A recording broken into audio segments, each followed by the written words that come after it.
საღამოშვიდობის ეს გადაცემა 360 გრადუსია, მე მისი წამყვანი ემა ტუხიაშვილი.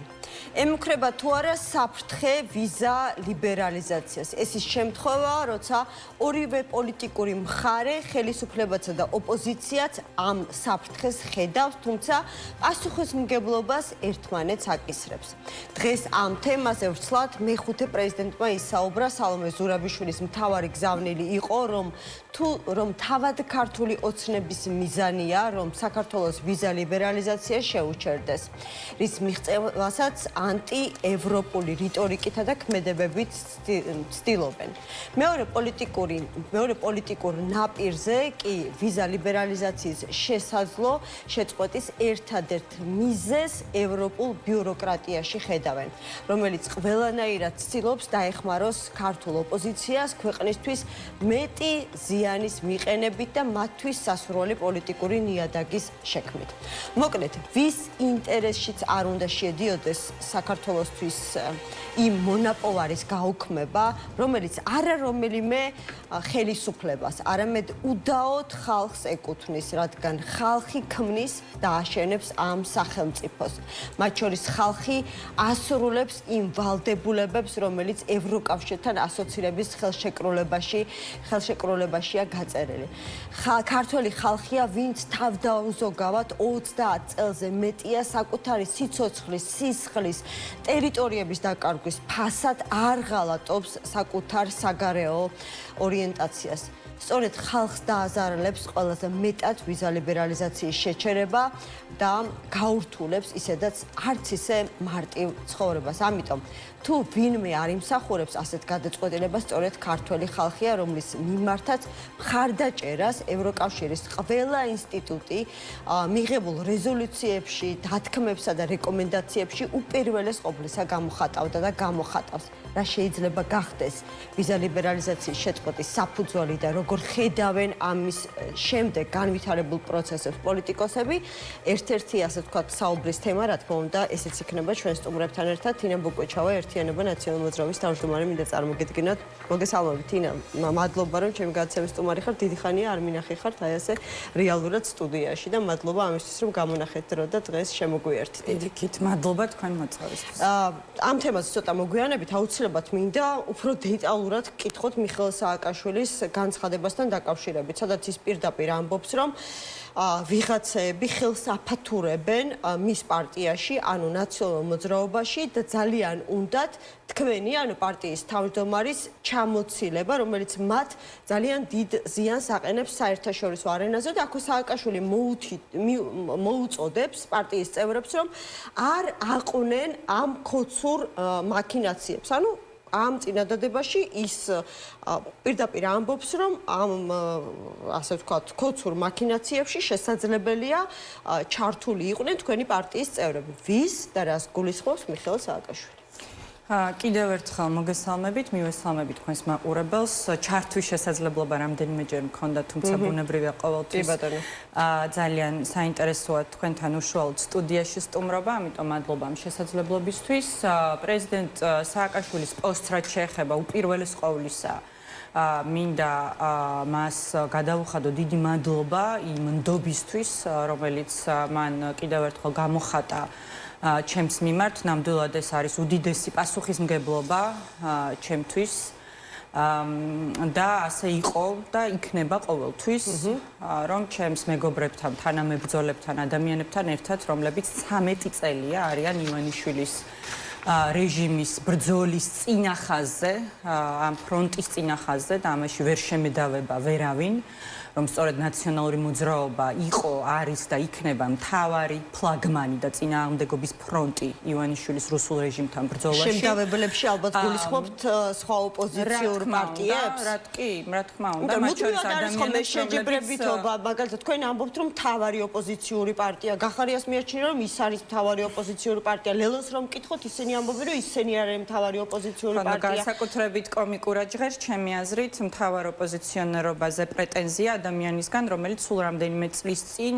სწორედ რუსულ რეჟიმს ემსახურებოდა და რუსული რეჟიმის სახელით არბევდა პირველ ანტისაოკუპაციო აქციას, სხვათა შორის, რომელიც ქართულმა ხალხმა მოაწყო მასშტაბური ამ რეჟიმის წინააღმდეგ. სწორედ აი ამ ასე ვთქვათ და სერგეი გავრილოვის დასაცავად მის მიერ დაგეშილი დაცვის წევრები ხელებს გვიგრეხდნენ და დაზიანებებს გვაყენებდნენ სხეულზე და ოჯახის წევრებს გვიჭერდნენ. ამისთვის მიქაუტეძე გადავუხვიეთ, მაგრამ დაუბრუნდები ძალიან საინტერესო. ცოტა არასერიოზულად. ხო, რომ იყოს გახარიას წარმომადგენელი, ერთ-ერთი მთავარი არგუმენტი ვფიქრობ მათი მხრიდან ის იქნებოდა, რომ დიახ, მათ აქვს პრეტენზია, რომ ნამდვილი ოპოზიცია ისინი არიან, რადგან მათ მიაჩნიათ, რომ სწორედ ასე ვთქვათ, ერთგვარი პოლიტიკური თამაში თქმენსა და ქართულ ოცნებას შორის აძლევს ქართულ ოცნებას შესაძლებლობას, რომ 12 წლის განმავლობაში იყოს ხელისუფლებაში და ესეც ბევრჯერ მოგისმენიათ, რომ ნაციონალური მოძრაობის ყოფილი წევრები საკმაოდ დიდი, ასე ვთქვათ, მრავალფეროვნებით არიან წარმოდგენილი ახლანდელ ქართულ ოცნებაში. ეძახიან კიდეც ქართული ოცნების ნაცები და ნაცების ნაცებიო. თქვენ ძალიან საკვანძო ფრაზა თქვით, ნამდვილ ოპოზიციონერებად სურთ საკუთარი თავის წარმოჩენაო და ეს განსხვავებულია იმისგან, რაცაც მანამდე რა პოსტულატსაც მანამდე თავაზობდით მაყურებელს, რომ თავარ ოპოზიციად უნდათ პოზირებაო და მე ამაზე ვთქვი, რომ ცოტა არასერიოზული შეფასება. ხა ნამდვილი არის თუ არ არის, ამას მისი მოქმედებები გამოაჩენს, ხო? კითხვის ნიშნებს ბადებს, რა თქმა უნდა, მის განზრახვებზე და მის სურვილებზე, მის მიზნებზე, ოპოზიციურ ველზე, როდესაც ადამიანი მეტ დროს უთმობს მთავარი ოპოზიციური ძალის კრიტიკას და მასთან დაპირისპირებას და ძალიან უსამართლო და უსაგნო კრიტიკას, თორე სამართლიანი კრიტიკა და უსაგნო, აი შეგიძლიათ მითხრათ. კი, მათ შორის მაგალითად ტოლობის ნიშნის დასმა ემა რუსულ ოცნებასა და ერთიან ნაციონალურ მოძრაობას შორის, რომელსაც შესაძლოა, დიახ, მიუხედავად იმისა, რომ მე ამ პარტიაში და ძალიან ვამაყობ იმით, რომ ამ პარტიის წევრი ვარ 13 წელია, მოვედი მისი ოპოზიციაში გადასვლის დღიდან, მიუხედავად ამისა, ვაცნობიერებ და მზად ვარ ასევე სამართლიანად და ობიექტურად ვისაუბრო შესაძლო დაშვებულ შეცდომებზე, მაგრამ იმის არ აღიარება, რომ 2003 წლიდან 2012 წლამდე საქართველოს უახლეს ისტორიაში იყო ყველაზე ნათელი, ყველაზე წარმატებული წლები, რომელიც უკავშირდება აღმშენებლობას და ჩვენი ქვეყნის ევროატლანტიკური სტრუქტურებისკენ გზის გახსნას, ამის არაღიარება და ამ სიმართლის და ფაქტის კონსტატაციის შეუძლებლობა, ასე ვთქვათ, იმგვარად არაობიექტურს ხდის ქართულ პოლიტიკაში, რომ მე რთულია შენგან რაიმე ნებისმიერი დაიჯერო. გესმით რას ვამბობ? არა, მე კი ძალიან კარგად მესმის, მაგრამ ჩვენ შეგვიძლია ვიდაოთ მაგალითად იმაზე, როგორ უნდა განხორციელებულიყო რეფორმა სასამართლოში. და მინდა გითხრათ, რომ ამის ყველაზე დიდი მსხვერპლი გახდა ნაციონალური მოძრაობა, ხო? ჩვენი ლიდერი ზის, არა გახარიას პარტიის ლიდერი თავად გახარია ზის ციხეში მე-4 წელია პოლიტიკური მოტივით, არამედ ერთიანი ნაციონალური მოძრაობის გახარია მე მგონი ერთადერთია პოლიტიკურ ლიდერებს შორის, ვინც გამოცხადდა საგამოძიებო კომისიაზე, დანარჩენებს აგერ უკვე 50000 ლარიანი გირაუა. ზოგიერთი შეფასება იყო, რომ სწორედ იმიტომ გამოცხადდა, რომ ჰქონდა რაღაც გარკვეული შიშის იმის, რომ შეიძლება ამ შეფასებას იქნებ მიზანი სწორედ ის იყო, რაც მან თქვა. არ გამორიცხავ იმას ემა, რომ ის მართლაც დააკავონ. ხა მე ამას ნამდვილად არ გამოვიცხავ, მაგრამ ჩვენ ხო ახლა ფაქტებით უნდა ვიმსჯელოთ, რომელი პარტიის დამფუძნებელი თავმჯდომარე ამ ქვეყნის მესამე პრეზიდენტი, რომელიც საერთაშორისო რუკაზე დასვა ეს ქვეყანა და შეუმდგარი სახელმწიფოსგან ჩამოაყალიბა ქვეყანა, რომელიც სამაგალითო იყო მთელი მსოფლიოსთვის. ბევრი დრო წაიღო გახარიაზე საუბარმა, ბევრი დრო წაიღო. ერთიანი ნაციონალური მოძრაობის, რომელ პარტიას დევნიან და ემუქრებიან გაქრობით და განადგურებით ერთიანი ნაციონალური მოძრაობის. პრაქტიკულად არც ერთი თავმჯდომარე ჩემის გამოკლებით არ არსებობდა, რომელსაც ან ფიზიკურად თითქმის სასიკვდილოდ არ გაუსწორდნენ, ან დაკავებული არ იყო. და მეც ველოდები ხა ამას დარწმუნებული ვარ, რომ ხალბატონი წულუკიანი ალბათ გამომიძახებს ამ კომისიას. რა საფუძველი სჭირდება კომისარ წულუკიანს, რომ გამომიძახოს კომისიას და შემდეგ გადასცეს სასამართლოს შენი დაკავების საქმე. და რა თქმა უნდა, არგუმენტირებული დასაბუთებული, ანუ გახარია მაგალითად წულუკიანის ღალატის კომისიაზე და ასევე წინსწრებად ვამბობ, რომ არც იმ გირაოს გადავიხდი, რომელსაც წულუკიანის და ივანიშვილის ციხეში თინა ბოკუჩავა მზად არის. ერთი წლით წავიდეს ციხეში. ემა ყველგან და ყოველთვის არა მესმის მაგრამ თქვენ ხომ იცით რა ფასი ექნება ამ სიმართლის დაცვას თქვენ თუ აპირებთ რომ არც ბრძოლას ხანდახან კომისიაზე გამოცხადეთ არც შეფარდებული გირაო გადაიხადოთ შესაბამისად უნდა გქონდეთ იმის მოლოდინი რომ შემდეგი ნაბიჯი იქნება უკვე საპატიმრო ღონისძიება ნამდვილად ქვეყნისთვის ბრძოლას ჩვენი ქვეყნის თავისუფლებისთვის ბრძოლას აქვს ძალიან მაღალი ფასი რომელსაც პრეზიდენტი სააკაშვილი მეოთხე წელია იხდის და რომელსაც პოლიტპატიმრები ჟურნალისტები, ექიმები, არასრულწლოვანი ბავშვები იხდიან საკუთარი თავისუფლებით. ამიტომ კი, რა თქმა უნდა. ხო, მაგრამ შესაძლებელი ვიღაცის უნდა იყოს, რომ ეს ფასი გადაიხადოს. თინა აუცილებლად მესმის, მაგრამ შეიძლება ეს საკითხი იყოს სადავო და ვიღაცისთვის გამართლებული იყოს. გახარია იყო ერთადერთი მე მგონი პოლიტიკოსი ამ შემთხვევაში, როგორც ზუსტად მახსოვს, ამიტომაც დავარქვე ამას გახარიას გზას. შესაძლებელი ამ შემთხვევაში გახარიას გზა უფრო გამართლებული იყოს, რომ აი მიხვიდე ილაპარაკო ამ ყველაფრის დემონსტრირება მოახდინო, მეტი რეზონანსი მისცე, არგუმენტები დაუპირისპირო, რაღაცა ნაწილში ამხილო, დებატები მოაწყო და ასე შემდეგ. და რა ნაწილში ამხილო? და რა არგუმენტი დაუპირისპირო? და რა სიმართლე აჩვენეს ქართულ საზოგადოებას? გარდა იმისა, რომ ნაციონალური მოძრაობა მოიხსენია 20 ჯერ. და შეეჯიბრა წულუკიანს, ვინ უფრო ღვარძლიანად ისაუბრებდა ნაციონალურ მოძრაობას და აქაც წააგო სხვათა შორის, იმიტომ რომ ღვარძლის მთხევაში თელა წულუკიანს ვერასდროს ვერ აჭო.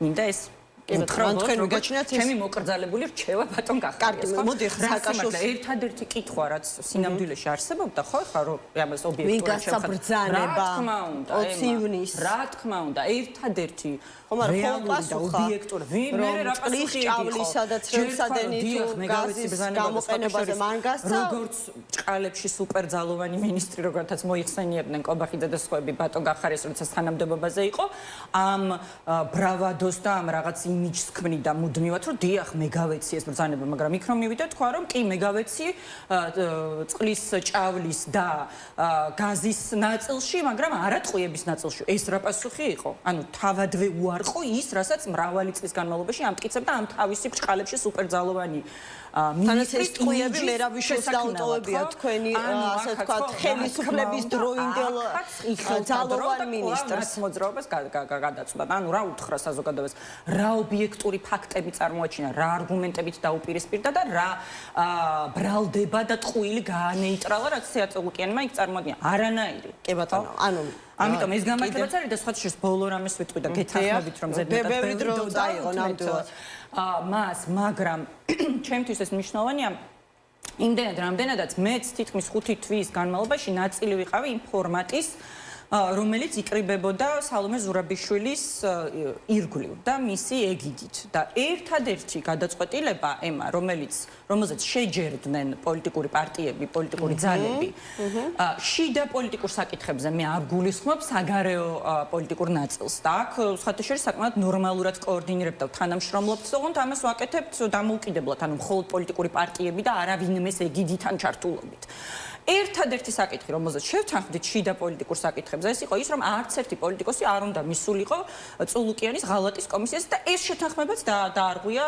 გიორგი გახარიამ, ხო და ამითაც ხაზი გაუსვა იმას, რომ თვითონ არანაირი თვითონ არ მიუწია ეს პირობა, კაცო, იქ დიმიტრი ცქიტიშვილიო, მე საერთოდ ამასაც ხომ მოусმინეთ ამ ნაწილს, როდესაც საუბრობს ამ ფორმატზე და ამბობს არასდროს არ მივსულვარო იქო და თუ სხვაგან გადაცემაში მოусმინე, მოკლედ მაინტერესებდა მისი ახსნა ამ თემასთან დაკავშირებით.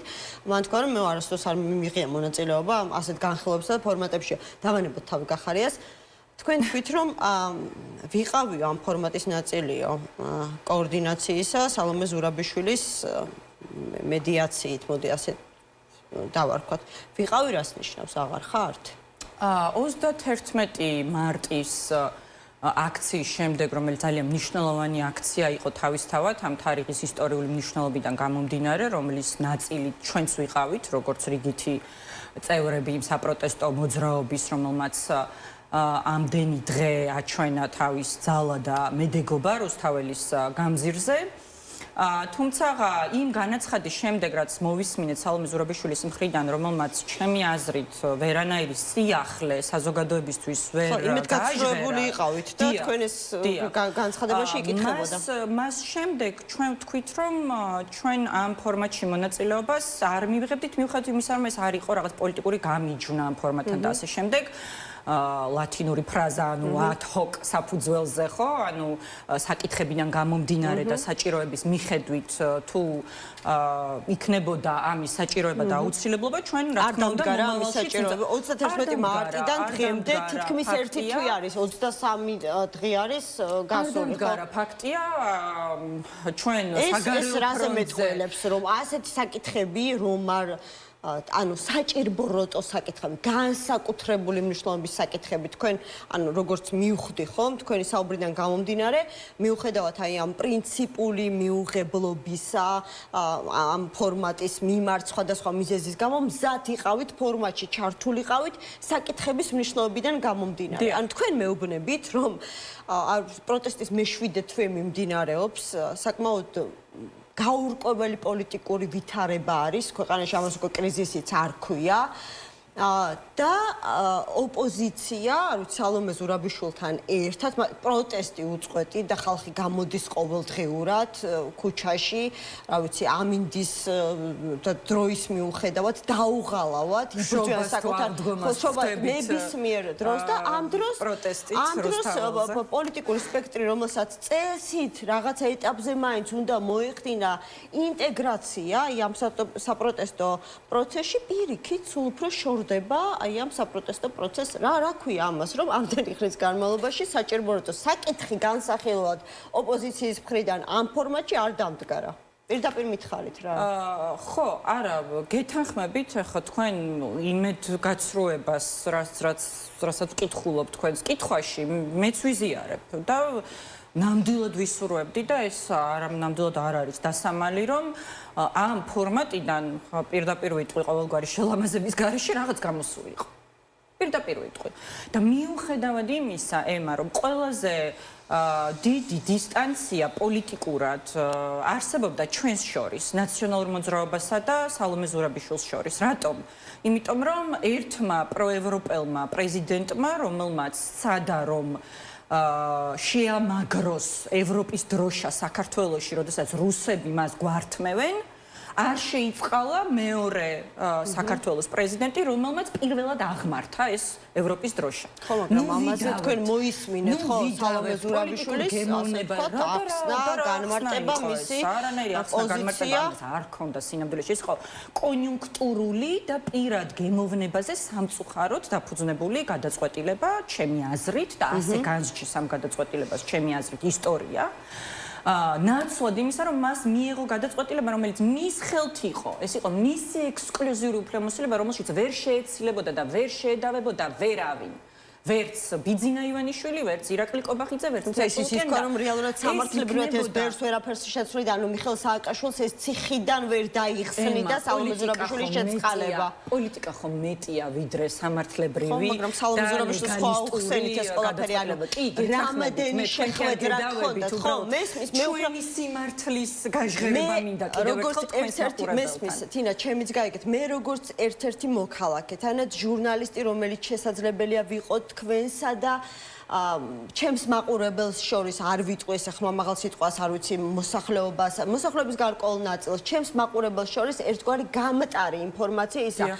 ვითხოვთ მეტ ინფორმაციას იმ შეხვედრების შესახებ, რომელიც აი თუნდაც ნოემბრის აქციების დაწყების შემდეგ იმართებოდა სალომე ზურაბიშვილთან. აი თუნდაც მიხეილ სააკაშვილთან დაკავშირებით, ახლა თქვენი მხრიდან სალომე ზურაბიშვილის მისამართით ნათქვამი ყველაზე მძიმე შეფასება იყო, როდესაც თქვენ უთხარით, როდესაც მას შეუფარდეს აი ეს ბოლო პატიმრობა 14 წლამდე. მიხეილ ჯინჯოლიამ თქვენ მაშინ სალომე ზურაბიშვილს უთხარით, რომ ისიც გაიზიარებდა ივანიშვილთან ერთად ისტორიულ, ასე ვთქვათ, პასუხისმგებლობას. აი ეს მაგალითად ჩემთვის ყველაზე მძიმე იყო.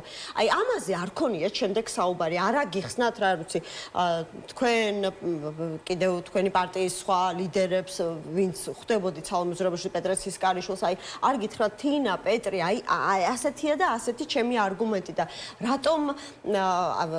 რატომ ისმის ჩემი მისამართით ასეთი მძიმე შეფასებები და ბრალდებები? ხო, უბრალოდ ფაქტობრივი გარემოებების კონსტატაციისთვის უნდა აღვნიშნო, რომ პეტრე ცისკარიშვილს არც ერთ შეხვედრაში არ მიუღია მონაწილეობა. ხო, უცებ ვინც გამახსენდა, კი ბატონო, ვინ იყო თქვენს გარდა?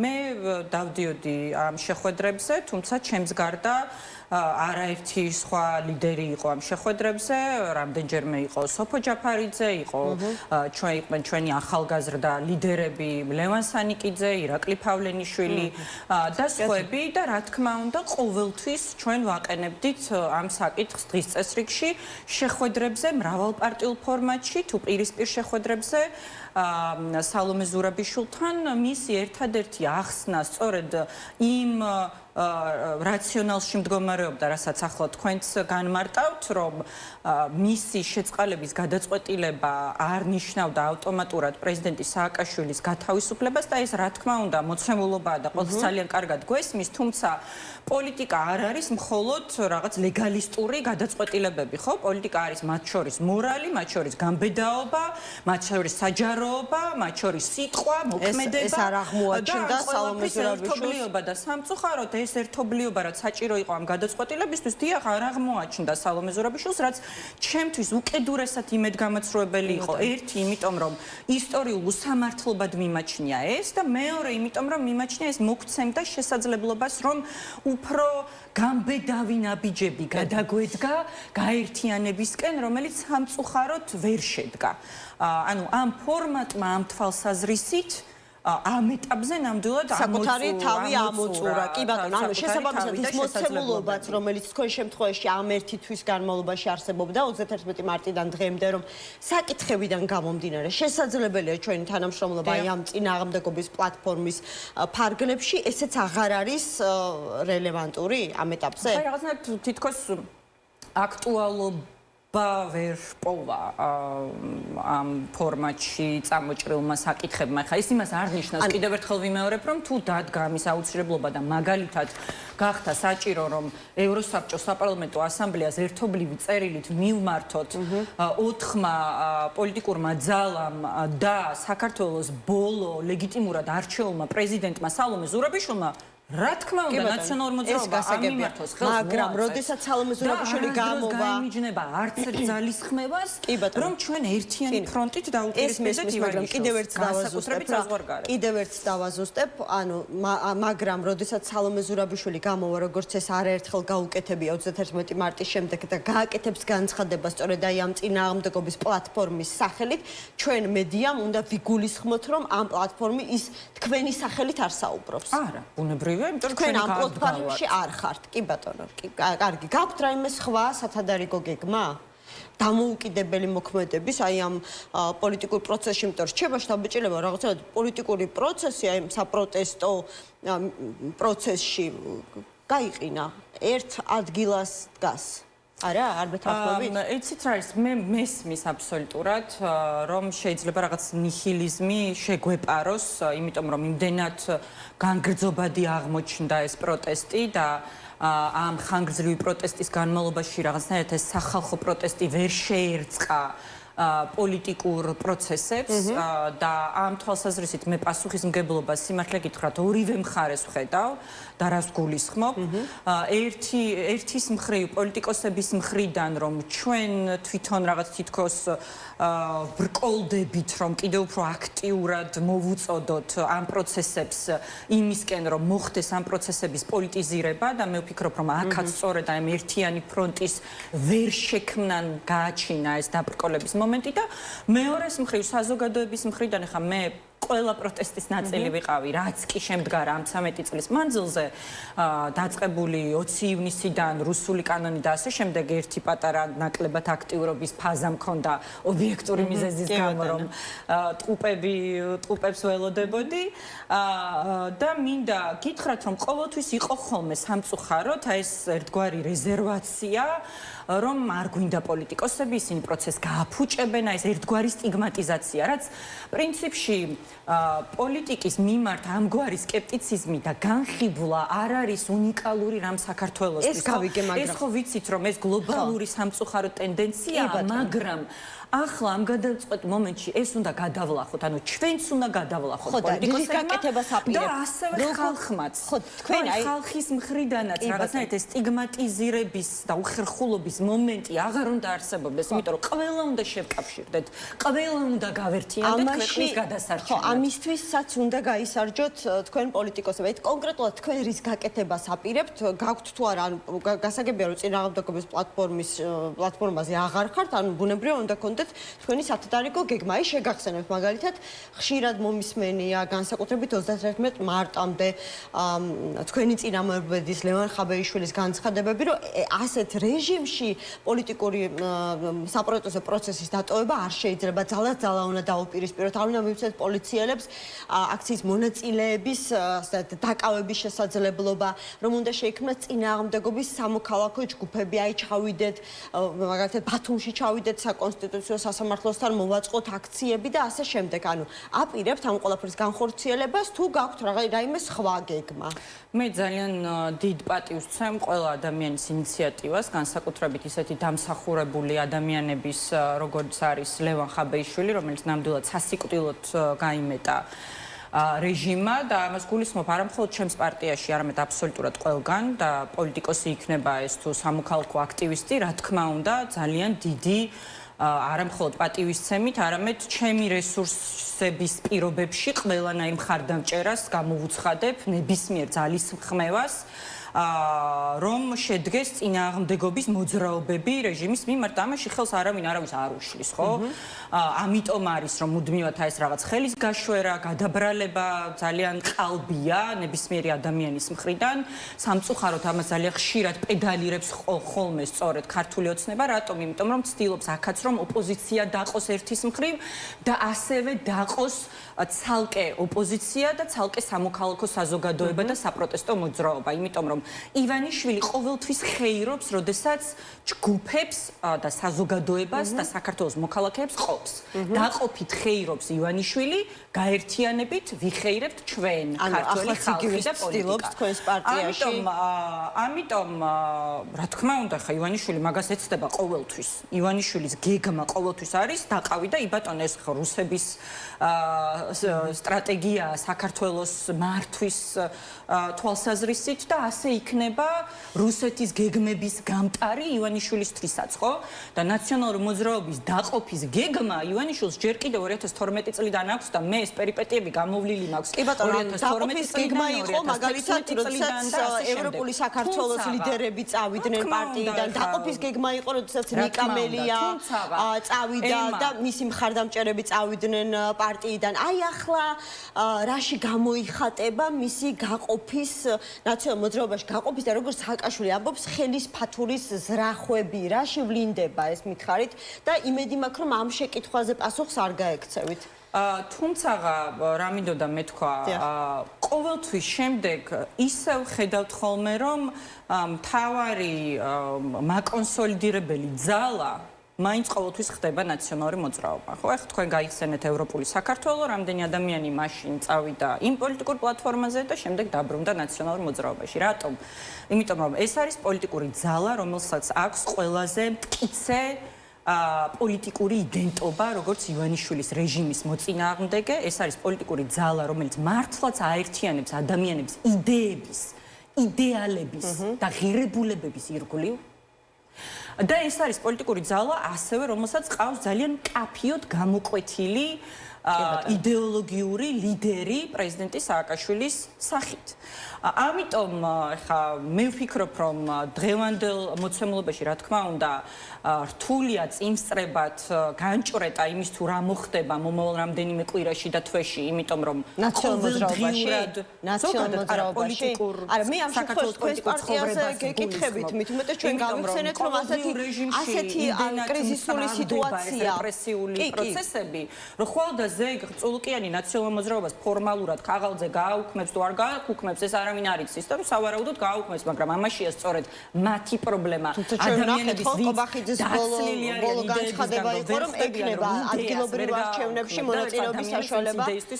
თინა, კიდევ ერთხელ, საკმაოდ ისეთი ყურადსაღები განცხადება იყო მიხეილ სააკაშვილის. ამ განცხადებიდან გამომდინარე, ვიღაცას უნდა ვის უნდა ქართულ ოცნების ინტერესშია, რომ ისევ ალბათ ნაციონალური მოძრაობის წევრების ხელით, ესენი არ იქნებიან რიგითი წევრები, რიგით წევრებს როგორ შეიძლება გადაწყვეტილების მიღების პროცესზე კონდეთ მნიშვნელოვანი გავლენა, ნაციონალური მოძრაობის ლიდერების გარკვეული ნაწილის ხელით ბიძინა ივანიშვილი ცდილობს ნაციონალური მოძრაობის კიდევ ერთხელ დაყოფას და თქვენს გადაყენებას თავმჯდომარის პოსტიდან. ან გამოდის, რომ თქვენ ფლობთ ამ ინფორმაციას, ზუსტად იცით, ვის გულისხმობს სააკაშვილი, მაგრამ ამ ეტაპზე არ გინდათ მიზეზთა გამო ამის თქმა, ან მიხეილ სააკაშვილი ძალიან მწარედ ცდება. მიხეილ სააკაშვილი არის ძალიან კარგად ინფორმირებული ემა, მიუხედავად იმისა, რომ პრეზიდენტ სააკაშვილს ცდილობენ, რომ შეუზღუდონ ინფორმაციის წყაროები და გახსოვთ მათ შორის მაშინ, როდესაც ჩვენ ჯერ კიდევ წინამოწვევის პარლამენტის წევრები ვიყავით და გქონდა კონსტიტუციური უფლება, რომ პრეზიდენტ სააკაშვილთან შევსრულიყავით და მასთან გქონოდა პირადი კომუნიკაცია. ეს უფლება ჩვენ ჩამოგვართვეს სრულიად უკანონოდ, რატომ?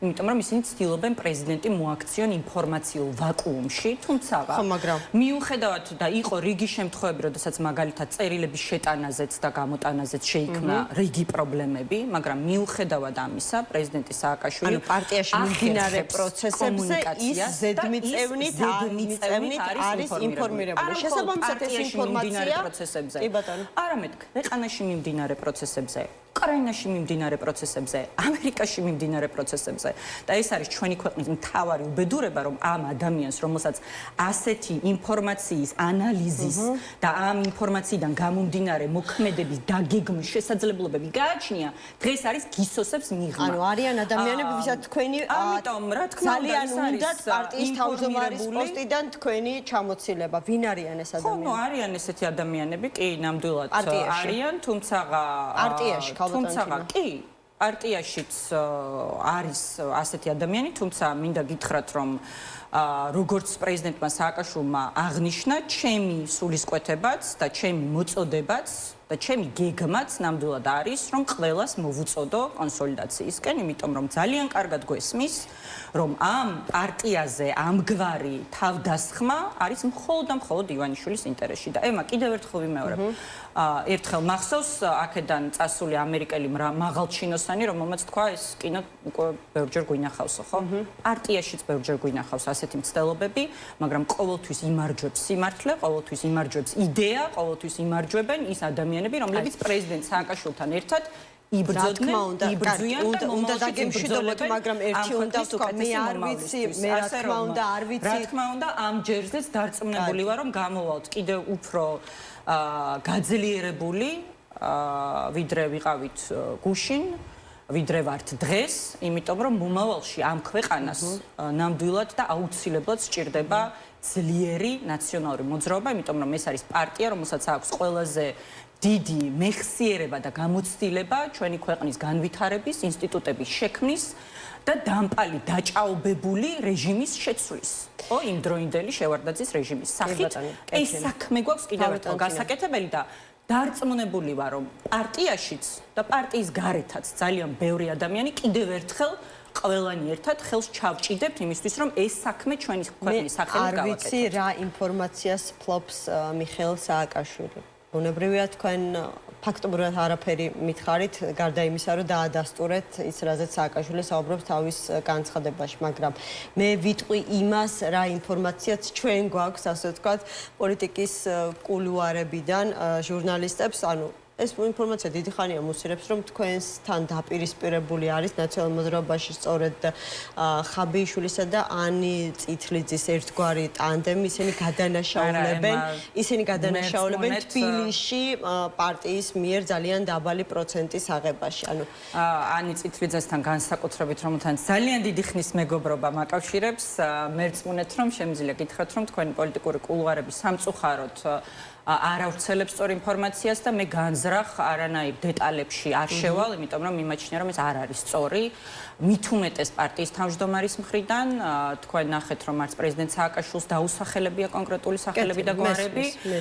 კიდევ ერთხელ ვიმეორებ, ამას ვამბობ სრული პასუხისმგებლობით, სრული სერიოზულობით, რადგან გასიგრძე განებული მაქვს რა მომენტში ვართ ჩვენი ქვეყნის პოლიტიკური ცხოვრების და განვითარების. ეს არის მომენტი, როდესაც ჩვენ თუ არ დავძლიეთ ეს ვერაგი მტერი ივანიშვილის დანაშაულებრივი რეჟიმის სახით, ჩვენი ქვეყანა, ჩვენი სახელმწიფო უბრალოდ ვერ გადარჩება და ჩვენ გვექნება არჩევანი ციხესა და ქვეყნიდან წასვლას შორის. ეს არის ის არჩევანი, რომლის წინაშეც ვიდგებით და დარწმუნებული ვარ, რომ ჩვენი ერთიანი სამიზნე ყველასთვის იქნება სწორედ ივანიშვილის რეჟიმი და ყოველად დაუშვებელი იქნება რაღაც ამგვარი კონფლიქტის გაღრმავება. ამაში ვარ ღრმად დარწმუნებული. მე მესმის თქვენი ჟურნალისტური ცნობის მოყვარეობა და ლეგიტიმური კითხვები, რომელზეც თქვენ სწავლთ, მაგრამ ალბათ თქვენც გესმით, რომ ჩემი გადმოსახედიდან ჩემი პრიორიტეტი ნამდვილად არის კონსოლიდაცია, ერთიანობა და მთავარ სამიზნეზე ფოკუსი. რა თქმა უნდა, ამიტომაც აღარ ვცდილობ ასე ვთქვათ ჩაკითხვებით რაღაცა დამატებით ინფორმაციის მოპოვებას. მადლობა თინა ბოკუჩავას, ერთიანობა ნაციონალური მოძრაობის თავმჯდომარე იყო ჩვენი გადაცემის სტუმარი. ეკა ბესელია მართლმსაჯულების სახლის თავმჯდომარე უნდა შემოგვიერთდეს. მოგესალმებით ქალბატონო ეკა, მადლობა გადაცემაში მონაწილეობისთვის. თქვენთან დავიწყებდი საუბარს იმ საკანონმდებლო ინიციატივით, რომლის შესახებაც დღეს გახდა ცნობილი. 18 კანონში შედის ცვლილება, რომელიც უშუალოდ შეეხება საქართველოში მყოფ უცხო ქვეყნის მოქალაქეებს.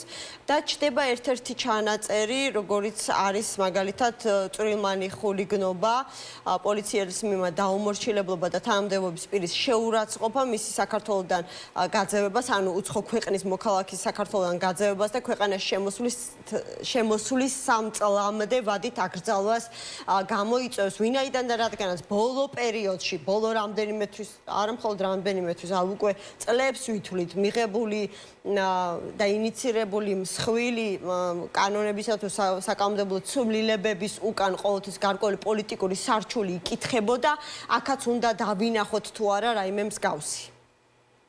სამშვიდობის ქალბატონოებმა, მოგესალმებით, მივესალმები მაყურებელს, მადლობა მოწვევისთვის. დიახ, არც ერთი საკანონმდებლო ცვლილება, რასაც ბოლო პერიოდში იღებს ქართული ოცნება. ულში მესმის მარტო. არადემოკრატიული და ანტიკონსტიტუციური გზით. არც ერთი ეს გადაწყვეტილება შემთხვევითი არ არის, არც ერთი საკანონმდებლო ინიციატივა შემთხვევითი არ არის. და მათ შორის არც ეს საკანონმდებლო ინიციატივა.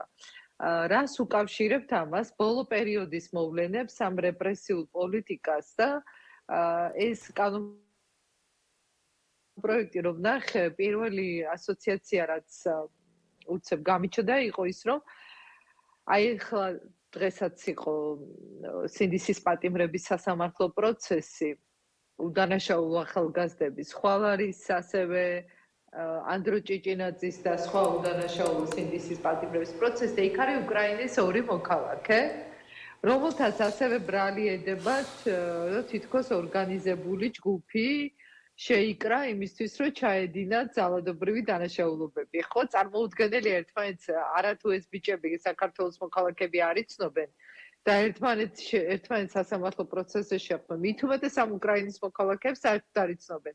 ან ისინი რა ორგანიზებული ჯგუფის წევრები უნდა იყვნენ, ხო, რაღაცა ხელოვნურად ერთმანეთთან დააკავშირეს. ეს ახლა რომ წარმოვიდგინოთ, რომ ეს ერთი მაგალითი არის ძალიან საინტერესო რამის მეტყველი. ანუ ის ადამიანები, ვინც ანტიევროპულ ანტიდასავლური რიტორიკის წინააღმდეგ გამოდიან და საქართველოს ევროპულ მომავალს იცავენ საქართველოს მოქალაქეებთან ერთად, ამ ადამიანების მარტო იზოლირება და ციხეში გამოწყლება კი არ არის საკმარისი. არამედ გადაწყვეტა ქართულმა ოცნებამ, რომ ეხლა საკანონმდებლო მარწუხებით მათი ქვეყნიდან გაძევების უფრო ეფექტიანი და უფრო მოკლე და უფრო სუსხავი გზა და ბერკეტი გქონდეს. მე ამას უკავშირებ ეხლა ამ ინიციატივას. და არ არის ეს შემთხვევითი, რა თქმა უნდა. კი ბატონო, აი სწორედ გარკვეულ მარწუხებზე და ბერკეტებთან დაკავშირებით გამახსენდა დღეს ვნახეთ, სიმართლე გითხრათ, ხა სათვალავე უკვე ამერია მერამდენე ოპოზიციონერი პოლიტიკოსია გიორგი ვაშაძე, ვისაც საგამოძიებო კომისიაზე გამოუცხადებლობის გამო გირაო შეეფარდა. თქვენ ბუნებრივია იურისტი ხართ და დეტალებში ერკვევით და საინტერესო იქნება თქვენგანაც ამის მოსმენა, ანუ რამდენად შესაძლებელია, რომ თუ კი ამის საჭიროება დაუდგა ქართულ ოცნებას, ერთ მშვენიერ დღეს გირაოს საფუძველზე გათავისუფლებული ყველა პოლიტიკური ლიდერი უბრალოდ ციხეში აღმოჩნდეს. აბსოლუტურად რეალურია. და აი რომ წარმოვიდგინოთ როგორი პროცედურაა. ნახეთ, ჯერ ერთი დავიწყოთ იმით, რომ ეს კომისია არის კონსტიტუციური. სულ რომ ლეგიტიმური იყოს პარლამენტი, რომელსაც არ აქვს ეს ლეგიტიმაცია. პრობლემა არის ის, რომ კომისია იქმნება ამ ჩანაწერით, რაც არის კონსტიტუციაში, იმგვარად, რომ ოპოზიცია იქ უნდა იყოს უმრავლესობა. ანუ რაოდენობრივად მეტი უნდა იყოს ოპოზიცია. ეს არის ძალიან მნიშვნელოვანი წესი. ამ წესის დარღვევით არის შექმნილი ეს კომისია, არც ერთი ოპოზიციონერი არ არის. ანუ ამ კომისიას არ აქვს სამართლებრივი საფუძველი. ლეგიტიმაციაც რო გქონდეს, ხო? ანუ და ლეგიტიმაციის არ ქონის პირობებში ის ორმაგად უკანონოა. აი ხა ამ უკანონოდ შექმნილი კომისიის თანამშრომლობაზე, კომისიასთან თანამშრომლობაზე უარსო ამბობენ ადამიანები, რომელთაც აქვს სრული კანონიერი საფუძველი, ხო? იმიტომ რომ აი როგორც გითხარით, თვითონ კომისია უკანონოდ შექმნილი. ამის გამო აი ჯარი დადგა უკვე დიდი არმია ადამიანების, ვისაც და განსაკუთრებით ისინი არიან პოლიტიკური ლიდერები, ვისაც სისხლის სამართლის პასუხისგებლობის საკითხი დაუდგათ. გირაო არ ნიშნავს, რომ პრობლემა დასრულდა. გირაო შეფარდება ეს არის რა, რომ საქმე გრძელდება, ანუ სისხლის სამართლებრივი დევნა გრძელდება, უბრალოდ ამ დევნის დასრულებამდე სასამართლო რა განაჩენს გამოიტანს პატიმრობას თუ არასაპატიმრო სასჯელით განაჩენს, იქამდე ამ პერიოდში აღკვეთი ღონისძიების სახე გირაო იქნება შეფარდებული ადამიანს ან პატიმრობა. ანუ ეს არის მოკლევადიანი წინასწარი ღონისძიება, რომელიც არ ნიშნავს იმას, რომ პრობლემა ამით ამოიწურა. გირაოც რომ გადაიხადეს და შეუფარდეს რამდენიმე უკვე პოლიტიკოსს, ეს არ ნიშნავს, რომ მათ უკან არ შეაბრუნებენ. იმიტომ რომ განაჩენი რო დადგება, თუ არ გაამართლეს ეს ადამიანები, ნუ ეხლა წარმოუდგენელია მათი გამართლება, ხო? ამ და სასამართლოს პირობებში, სადაც მათი დამოუკიდებლობის ხარისხი არის ნულს ქვემოთ. ეს იმას ნიშნავს, რომ მათი უკან შებრუნების, ამ ციხეს შებრუნების ალტერნატივა ძალიან დიდია. აი გიორგი ჩიკვაიძის მაგალითი ავიღოთ. გირაო ქონდა შეფარდებული, როგორც კი დაიწყო გიორგი ჩიკვაიძემ რეჟიმის წინააღმდეგ უფრო კაცრი გამოსვლები და განსაკუთრებით ბოლო დღეებში იღებდა ვიდეოებს, სადაც ააშკარავებდა მის მიმართ ფარულ უკანონო თვალთვალს და დევნას, შეაბრუნეს ციხეში. ისე რომ არც კი დადეს და გამოაშკარავეს რაიმე კონკრეტული რეალური ხელშესახები მტკიცებულება. თქვენს რომ სადღაც აპირებდა წასვლას და აღმოჩნდა რომ არცადაც არ აპირებდა წასვლას. ანუ გიორგი ჩიკვაიძის მაგალითი არის კარგი მაგალითი, აი როგორ იოლად შეუცვალეს გირაო და გაუშვეს ადამიანი ციხეში და ანუ გამონაკლისი ამ შემთხვევაში ალბათ იქნება გახარია, რომელიც სხვა ოპოზიციური ლიდერებისგან განსხვავებით გამოცხადდა კომისიას და შესაბამისად თუ კი არ ვიცი იქნება მისი დაკავების ინტერესი, ანუ ასე მარტივი არ იქნება როგორც სხვების შემთხვევაში. არა, გახარიას მიმართ არც დაწყებულა სისხლის სამართლებრივი დევნა, სწორედ იმიტომ რომ მივიდა. ალბათ ეს იყო მთავარი მიზეზი, რის გამოც ის მივიდა. კი, ასე ვფიქრობ, ალბათ ამიტომ მივიდა, რომ აიცილა თავიდან აი ეს მოსალოდნელი სისხლის სამართლებრივი პროცედურა, იმიტომ რომ სხვა ეხლა რა გითხრათ, რომ იქ მისულით რაიმე ესეთი უფრო დიდი უპირატესობა მოიპოვა. ანუ სისხლის სამართლებრივი პროცედურების თავიდან აცილება იყო მთავარი მიზანი თუ ის შედეგი, რომელიც შეიძლებოდა დამდგარიყო, ანუ საპატიმრო ღონისძიება. ეს ვიგულისხმეთ, ანუ ქალბატონო ემან სისხლის სამართლის პასუხისგებლობას შემდეგ მოყვებოდა ალბათ გირაო, მაგრამ გირაო შემდეგ არავინ არ იცის კიდევ რა მოხდება, ხო? ანუ მუდმივად არის ეს არიადნას ძაფი გაბმული და არავინ არ იცის როგორ შეატრიალებენ ამ პროცედურას. ქალბატონეკა, ანუ წესით, ხო, აი ამ პოლიტიკოსებს ბევრი რამ განასხვავებთ ერთმანეთისგან, მათ შორის აი ეს გადაწყვეტილება საგამოძიებო კომისიასთან თანამშრომლობა არ თანამშრომლობის შესახებ, მაგრამ ერთი, რასაც უნდა გაეერთიანებინა ისინი, უნდა ყოფილიყო სალომე ზურაბიშვილის მიერ ინიცირებული წინააღმდეგობის პლატფორმა. ჩვენ ცოტა ხნის წინ მოვისმინეთ ნაციონალური მოძრაობის თავმჯდომარის განცხადება, რომ ნაციონალური მოძრაობა აი ამ წინააღმდეგობის პლატფორმაში არ იქნება წარმოდგენილი. საერთოდაც მიაჩნიათ, რომ საკუთარი თავი რაღაცნაირად აი ამ კოორდინაციის ამ ფორმატმა სალომე ზურაბიშვილთან ერთად ამოწურავს. უნდა ითქვას ობიექტურობისთვის, რომ ბოლო პერიოდში არც არაფერი გვსმენია ამ პლატფორმის ფარგლებში მიღებული გადაწყვეტილებების შესახებ. შეგვიძლია თუ არა ვთქვათ, რომ ნამდვილად მიდის პროცესი იქეთკენ, რომ შესაძლებელია რაღაცა პლატფორმა გაუქმებულადაც გამოცხადდეს. არა, რა თქმა უნდა. თუ ნაციონალური მოძრაობა ვერ ხედავს თავს ამ პლატფორმის ფარგლებში, ნუ ხედავს. არაფერი ტრაგედია ამაში არ არის. მიხედონ თავის სტრატეგიას და თავიანთ საქმეს.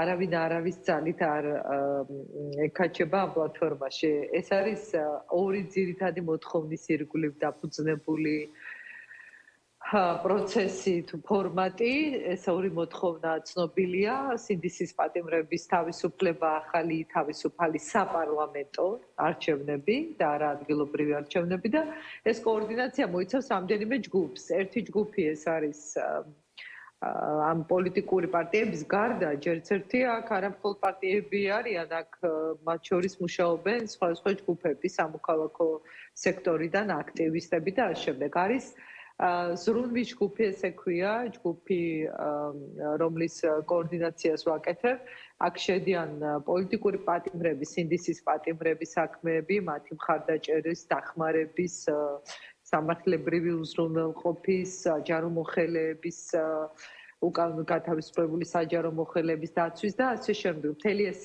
რეპრესიული აპარატის წინააღმდეგაც მუშაობს ეს ჯგუფი. და ჩვენ გვაქვს ეს კომუნიკაცია, შეხვედრები, სამუშაო პროცესი მუშაობს. ეს ჩვენი უფასო იურიდიული დახმარების პროცესი და ასე შემდეგ. ხო, მაგრამ აი რაც შეეხება კოორდინაციას პოლიტიკურ პარტიებს შორის ის პარტიები, რომლებიც დარჩნენ ამ ფორმატში და კოორდინაციაში არიან, საერთო გზავნილებზე ერთად მუშაობენ. პრეზიდენტი, როდესაც ვიზიტებს ახორციელებს, ეს საერთო შეთანხმებული სათქმელი მიაქვს და ასე გააგრძელებს. ერთიანი პლატფორმა ასევე დიპლომატების, ელჩების საკონსულტაციოსაც ასევე მუშავდება ერთიანი ხედვა, ანუ ქვეყნის გარეთ და ქვეყნის შიგნით მუშაობს სხვადასხვა ჯგუფი. ეს არ არის რაღაცა ერთი ფორმალიზებული სტრუქტურა. ანუ ეს არ არის რაღაცა ერთი ორგანიზაცია.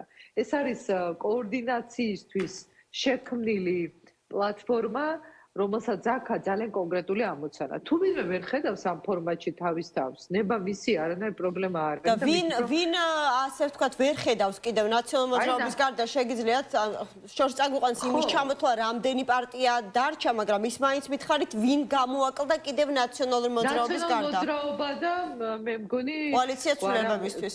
ვარამია, იმიტომ რომ დროა აქ, ელენე ხოშტარია აქ არის ამ ფორმატშია. გახარიას დავაზუსტებ. გახარია არის ამ ფორმატში, არ არის ამ ფორმატში, ნაწილობრივ არის თავად. ხო, რაღაც საკითხებზე თანამშრომლობენ, კი, არიან ამ ფორმატში. ამ ორი მოთხოვნის ირგვლივ, როგორც გითხარით, ეს არ ნიშნავს რაღაც პარტიულ სტრუქტურას. არანაირი პარტიული გაერთიანება ეს არ წარმოვიდგინოთ, რომ ეს არის რაღაცა ორგანიზებული, სტრუქტურული ერთი ორგანიზაცია, არა. აი ეს არის სწორედ ამ ბიზნეს ირგვლივ არსებული ფორმატი, რომელსაც პრეზიდენტი ხელმძღვანელობს და არის სხვა ჯგუფი. მესმის, მაგრამ მიზანი იმთავითვე სალომე ზურაბიშვილისა გაცხადებული იყო სხვა რამ, ანუ უფრო მეტი თანამშრომლობა, უფრო მეტი კოორდინაცია, უფრო მეტი შეხების წერტილი პოლიტიკურ პარტიებს შორის. ამიტომ, როდესაც უკვე 4 ბარიერ გადალახულიდან 2 გამოაკლდა მათ შორის ამ ფორმატს, ხომ არ უნდა ველოდოთ, რომ შესაძლებელია რაღაცა ეტაპზე სალომე ზურაბიშვილმა თავად დაინახოს პოლიტიკური პარტიის შექმნის აუცილებლობა? არა მგონია მით უფრო მას არც ამის აუცილებლობა არ აქვს და არც აქვს ეს მე მგონია ხა წარმოვიდგინოთ როგორც თავის დროზე სასახლეში როდესაც იყო და იქ მას პარტიის შექმნის შესაძლებლობა კანონითაც არ ქონდა თუ საერთაშორისო საზოგადოება ასე მოიხსენიებს მას სრულიად სამართლიანად რომ ის არის ლეგიტიმაციის მქონე პრეზიდენტი დღესაც იგივე გარემოებები არის გასათვალისწინებელი ამიტომ პარტიის შექმნის აუცილებლობის წინაშე არ დგას თუ საჭირო იქნება საარჩევნოდ რაღაცა ინსტრუმენტის არსებობა ამისთვის ბევრი სხვადასხვა მექანიზმია და ასეთი შესაძლებლობები იქნება, მაგრამ არ არის ამის აუცილებელი, რომ ამ პარტიას შექმნას. ამაზე არც ფიქრობს. ის არის მაკოორდინირებელი შემკვრელი ამ ორი მოთხოვნის ირგვლივ. და კიდევ ერთხელ ვამბობ, თუ ნაციონალური მოძრაობა და მას როგორც ჩანს, ბევრი სხვა პრობლემა აქვს, მათ შორის შიგნით პარტიული, აქ ვერ ხედავს თავის თავს და შეიძლება ზოგადად რამდენიმე თემა დაინახოს, სადაც როგორც თინა ამბობდა, მაგალითად ევროსაბჭოს საპარლამენტო ასამბლეა იქნება თუ ევროკავშირის ფორმატში რაღაც მიმართვები, ესეც ნორმალურია. უფრო მჭიდრო თანამშრომლობისთვის როგორც ჩანს დღეს სხვა გეგმები აქვს. მე მგონია რომ ეს პირიქით არათუ ხელს არ შეუშლის ამ პროცესს. შეიძლება ერთგვარად მათთვის ვისთვისაც იყო გარკვეული მუხრუჭი ასეთი ესე ვთქვათ შემადგენლობა შეიძლება მათთვის იყოს გზა გახსნილი, ასე რომ მე აქ ვერ ხედავ ვერანაირ პრობლემას, იმიტომ რომ ეს არის პროცესი, ეს არის მოძრაობა, ეს არის ძალიან ცოცხალი და დინამიური მოცემულობა. აქ მე მგონია რომ ყველა ადამიანს, ვინც არის ზოგადად პოლიტიკური პროცესის მონაწილე და წინააღმდეგობის პროცესის მონაწილე, ყველა უნდა ხედავდეს თავის თავს. ეხლა ჩვენ მე პირადად და ბევრი ადამიანი, ვინც სამართლებრივი დახმარების პროცესშია ჩართული, აი ხვალაც სასამართლო პროცესი გვაქვს. ყოველ დღე რაღაცა ხდება, სადაც საჭიროა ჩვენ მოქალაქეების დახმარება. ეხლა ამის დრო არ არის ფორმალიზება მოვახდინოთ ისეთი დეტალების, რომელიც საერთოდ არ მგონია იყოს არსებითი და უნდა კონცენტრირდეთ შედეგზე ორიენტირებული რაც მოქმედებები იქნება. მადლობა, ალბათ არ იქნება ურიგო სალომე ზურაბიშვილმა უახლოეს მომავალში გაგვაცნოს წინააღმდეგობის პლატფორმის განახლებული შემადგენლობა, რომ წარმოდგენა გქონდეს ელემენტარულად ვისი სახელით გააკეთებს ხოლმე განცხადებებს ამიერიდან. ეკა ბესელია მართლმსაჯულების სახლის თავმჯდომარე იყო ჩვენი გადაცემის სტუმარი. რეკლამის შემდეგ ნუგზარ ციკლაური პაატა დავით აია შემოგვიერთდებიან.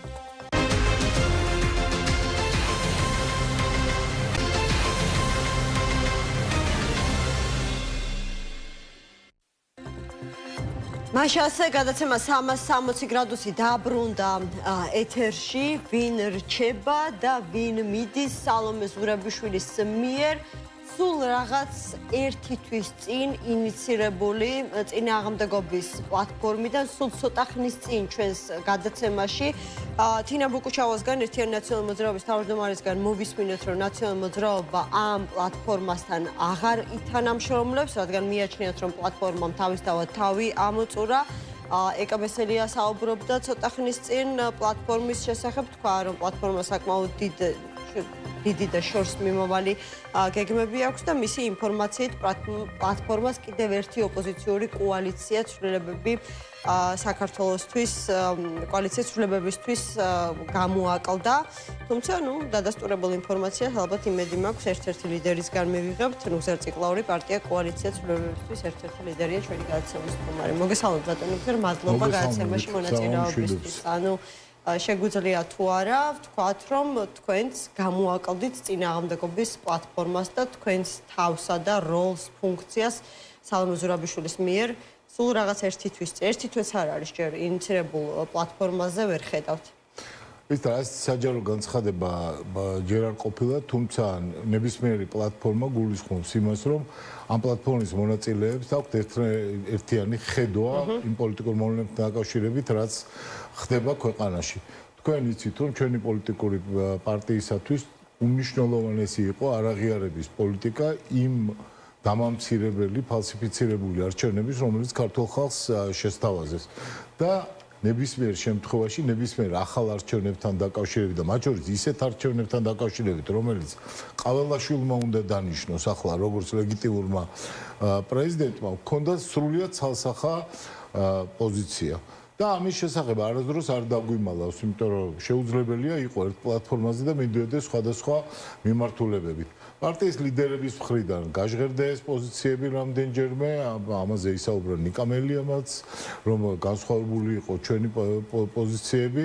ანუ რადგან ჯერ ასე თქვით ოფიციალური პოზიცია არ დაგიფიქსირებიათ, ეს ნიშნავს იმას, რომ ჯერ კიდევ შესაძლებელია ხედავდეთ თქვენს თავს და პოლიტიკურ როლს ამ პლატფორმაზე, თუ თქვენც ემიჯნებით ამ პლატფორმას რა ღონისძიებაც არ უნდა მოიმოქმედოს, იმიტომ რომ სწორედ აი ასე დეტალურად ისაუბრა სხვათა შორის ნაციონალური მოძრაობის თავმჯდომარე. მან თქვა, რომ 31 მარტის შემდეგ მიუხედავად იმისა, რომ იყო იმედგაცრუება 31 მარტის აქციით, სალომე ზურაბიშვილის გამოსვლით, ჩვენ მაინც ვიტოვებდით, ასე ვთქვათ, შესაძლებლობას იმისა, რომ პლატფორმის ფორმატში გარკვეულ საკითხებთან დაკავშირებით გვეთანამშრომლა, მაგრამ ამ ეტაპზე უკვე საბოლოოდ გადაჭრით ამბობენ, რომ ამ პლატფორმაზე ისინი წარმოდგენილი არ იქნებიან. თქვენ შემთხვევაში რა ხდება, ეს მაინც გითხარით. ხო, აი საჯარო განცხადება ამასთან დაკავშირებით იქნება, თუმცა ადრეც თქვით, რომ საერთაშორისო საკითხებში ჩვენ გვაქვს სრული თანხმედრა იქ იმ საერთაშორისო მოედნებზე, სადაც დადიან ამ პლატფორმის წარმომადგენლები და საუბრობენ იმაზე, რომ არჩევნები იქნა გაყალბებული, რომ საქართველოს ჭირდება მხარდაჭერა და სხვადასხვა საკითხები, რომელიც არის საერთაშორისო ორგანიზაციებს სასაუბრო, აქ ჩვენ იდენტური პოზიციები გვაქვს, მაგრამ კიდევ ერთხელ ხაზგასმით ვამბობ, იმ შემთხვევაში თუ ვერ მოხდება საერთო განაცხადის ჩამოყალიბება, მაშინ მე ვფიქრობ, რომ რესურსი ამ პლატფორმაზე მონაწილეების იქნება ძალიან მცირე. საერთოდ ყოველთვის როდესაც არის ერთიანობის იდეა, ჩვენი პოლიტიკური ძალა ცდილობს, რომ ამ ერთიანობაში შეიტანოს თავისი წვლილი.